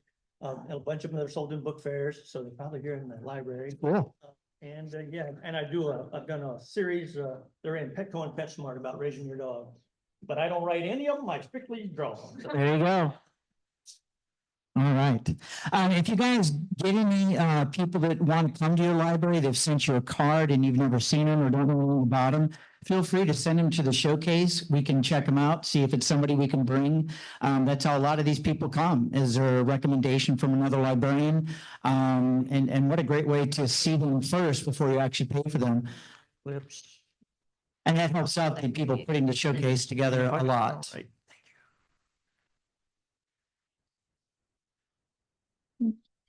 So while it's still setting up, did I understand that you're in charge next year? Is that right? No. Who? Oh, Bailey, you said Bailey, yes. Okay, and she's on the east side. Maybe we can talk them into holding something over there. You ready? Sure. All right, let's give Buck Jones a big round of applause, everybody. Thank you, thank you, thank you. Okay. Oh, hopefully it's working. Okay, first thing is next year, I don't follow Celia. She'll go after me. Good Lord. Great job, Celia. Yeah, my name is Bucky Jones. It says Buck Jones on your information there, just so you know what happened there. When I started freelancing at 23, 24 years old, I looked about 12. And so when I go in the door, I wouldn't get taken seriously. And my wife said, time to drop the Y. So professionally, I'm Buck Jones. But to all you guys, I'd rather be Bucky because Buck is a cool name and I'm anything but cool. So Bucky for all you guys and stuff. The other thing is I know I'm the last act of the day. And so I know we need to wrap it up. So thanks to all of you for that's hung in there with us. But the most important thing I got out of the morning, listening to Rick up here talking, was he told me that you guys will know whether or not you like the presenter within the first 2 minutes. So I'm going to save this right now. I'm going to give each of you $50 and we're done. So no, I just thought of that on my own. But no. So also, just so you know, and you'll see me look at this, guys. This is one thing I make known to the kids when I go around. I have terrible ADD, and I have my fair share of learning disabilities. But I always make sure to make that part of my program because I know kids coming in there, some of them might be dealing with those issues, and I like to let them know that just because you have those, the ADD is not a bad thing. You just need to learn to make it work for you. That's why I'm, to whatever degree of success I've had, I think it's a great deal to that. But also, let's see, let me jump ahead real quick. My love of cartooning is why I'm here. It has brought me such great joy in my life. And I'll tell you how I first started was as a child. My mom, believe it or not, I was probably driving her crazy. Gave me a piece of paper and a pencil, said, go draw. I went and drew these little pictures. I thought they were cute. Showed them my mom, magic happened because my mom laughed and smiled at something I created. So well, how old do you think I was when this happened? Anybody want to raise a hand, take a guess? Yeah. Okay, stop it. Right. Yeah, 4. Okay. Yeah. So I'm 4. But so what the reason I say is that sold me. And I'm 4 years old. I not only made somebody happy, I made an adult laugh. And that's been my passion ever since. And I just love making people laugh, making people smile or whatever. And so that's where it is. So now here's the dangerous question. How old do you guys think I am now? Raise a hand. Take your life in your own hands. Okay. Anybody want to guess how old they think I am? This is not me looking for compliments. This is me being honest. This is going somewhere. Yes, sir. Okay. You're my new best friend. Okay. Nice. Oh, no. Anybody else? Okay. Thanks for that. Well, I'll pay you later. No, I'm 63 years old. And not that I want you to go, oh, that's cool. I want you to say, to know that the reason that I share that is something that I loved at 4 years old. I still love telling the kids I love just as much or more at 63. And I think you guys know, as an adult, that's the best feeling in the world. So when I go downstairs to draw in my office, it's still magic to me. And I don't mean it in a big-headed way. It's just like when I watch something show up on paper, it's just like Celia doing her music, juggling, that kind of stuff. That's magic to me. And that's what I try and share with the kids, my love and my passion for cartooning. But let me just real quick tell you that when I do my presentations, I'm trying to draw and talk to the kids as much as possible throughout the same thing the whole time. Because again, being that ADD kid, I was the kid at a presentation. If they're doing what I'm doing right now, yep. My head's out the window into imagination land. But if he's up there or she drawing, singing, dancing, juggling, whatever it might be, I was fully engaged. But let me see if I can introduce myself to you with my shaky hand here. And I'm sorry I don't have a bigger picture. I usually do this. Oh, and if I come to your library, if you have a big whiteboard, that'd be great. Because I'd much rather be doing that. But let me see if I can show you kind of how I see myself or saw myself as a kid. Oh, I told you I was nervous. Got a shaky hand here. Don't make me wait all day. That's what happens. Okay. Okay. Okay. So I like to think that as a kid, I was a pretty happy kid. But one thing about me, you can see, I'm not a big guy. And so imagine when I'm 4 and 5, I'm a stick. You know, I'm so skinny. So I'd go home to my mom, in all honesty, and say, Mom, why do I have to be so skinny? Well, my mom said, you like drawing, get a piece of paper and pencil and change it. Well, I didn't know what she meant initially, but then I'm like, oh, yeah, this is cool. So if I don't like being skinny, here we go, you guys. Oh, look, chest day. All right. All right. I'll give you guys a nice little wave here. And then another thing, let's see if I can fit this in here. So when I was a kid, I was very fortunate, like, even though I was skinny, I was always the fastest kid in class, which means I could run away from those guys that were bigger than me. So as a kid, what do you think my favorite animal was if I liked being fast? Yeah. Oh, you guys are smart as the kids. Okay. So let me see if I can do this real quick here. And this is the exact same kind of thing I do with the kids, where I try and bring them involved, get as much feedback with them when I'm drawing. Okay, and we'll get that old cheetah tail in here. Okay, so look, it's starting to look weird. That's my mind. But now if that's a cheetah, what's missing that would make it look like a cheetah? Spots. Okay, exact same thing. So again, I try and get the kids, get their minds to thinking visually, get that little visual library working. And so we'll just add a few spots in here, make it look a little bit more like a cheetah. So now it's looking really weird. Let me go back here, see if I can thicken this up so you guys can see. Yeah. Okay, so now something else that I say that you guys, and this is where I like having fun with the kids, don't know about me, is this face has never been able to grow a mustache. There's no face. If a facial hair grows out, it's here and here, and it looks horrible. But through the magic of cartooning, what do you guys think? Think Bucky should? Oh, maybe not. Maybe I need some nice mutton chops down here. Not enough? Okay, let's just go ahead and give him the full beard. Okay, so I'll never know in real life, but on paper I can see what I look like. But now that I'm looking kind of macho, which has never happened before, I can also go in here. Something else I'll never be is a cowboy. Give myself a cowboy hat. Now, again, because I am of a certain age, everybody in here knows what a mullet is? Hey, guess what's in all my wedding photos? Oh, a nice mullet in the back in there, hanging in there. Oh, and look, I thought I was cool. Okay, all right. So this is just me introducing myself to the kids, to you on paper, so you can kind of see how my mind works. Another thing about my presentation is I don't do anything pre-drawn. Everything comes right off the cuff because, again, I like the kids to experience, the way that I draw and the way that I, grew up drawn for my friends in class. It was always just right off the cuff and that kind of thing. Let's see. What else can I tell you guys? No, just kidding. I'm trying to think. In my presentation, and again, I don't know if I already stated this again in my mind. Like I said, I like to have the kids, and again, this is so if you hire me, what you would be needing: paper and pencil for your kids and a surface to draw on. Simple as that. Very low tech and stuff. But again, I like to get the kids into drawing as soon as possible. Okay, and they can draw along with me because I'll be teaching lessons up here, like things that might make cartooning easier for you, not scary. And I always tell them, if you can draw a stick figure, you can be the best cartoonist in the class because it's about having fun with your imagination. But again, I like to get them drawing, and so I have them encourage them to draw throughout the entire time. They can follow along, draw what I draw. They can draw their own thing. Okay, I'm just thrilled to see them, making any marks at all and stuff. So having them use that imagination. One of my favorite parts is at the end when I get done, time permitting that I don't ramble too much, is that I'll walk around, look at what they've drawn, and give feedback on it. Now, this is what I stress: positive feedback. I don't care if the kids play tic-tac-toe the whole time, and I've had kids do that. I'll find some way positive to tie that into what we've been doing and stuff. So I'm all about the positive reinforcement. And again, imagination, losing your voice, all that kind of good stuff. So let me see. Oops. What else? Juggler, I found your balloon. No, but, yeah. Oh, that's great. Okay, but let's see. Now, just real quick, because we are going to wrap it up so you guys can get out of here and stuff. Like I said, I've been professionally a cartoonist for 40 years. I started when I was 23 as a full-time freelance illustrator. I'm proud to say that I did that 26 years full-time. Now, contrary to what you're thinking, I didn't marry a sugar mama. No, my wife also was a freelancer, so we lived on the edge and stuff. But I did it 26 years full time. It's still my primary source of income. But at 26 years, both my kids had the great idea to go to a private college.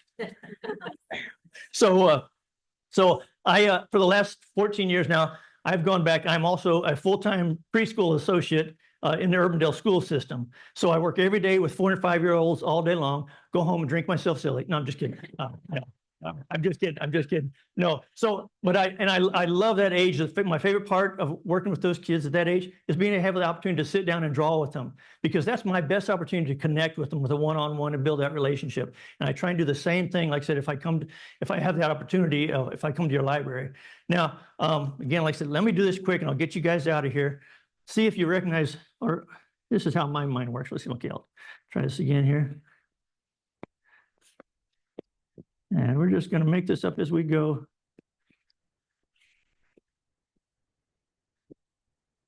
You might recognize this character that was here earlier today.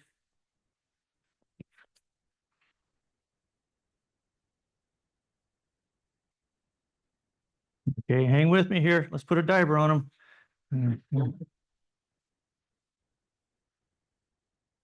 Okay. And I know they got some wicked claws there, so. And that long Komodo dragon tail. Okay. And when you had that, when you had your dragon or whatever you say, it was up here, you referred to it like, it's like a big baby. And then when I saw everybody patting it like my granddaughter, that's how I envisioned it. So that's how my mind works and stuff. And so this is what the kids will get, you know, from me too, is I just strive to build that fun with the imagination, you know, and not being afraid to put anything on paper. The kids, whatever they've done, they'll take home with them at the end. And again, I just try and stress fun, creative imagination, and a total positive support in my presentation. So I told you I was going to get you out of here soon. So that's it. So thank you very much.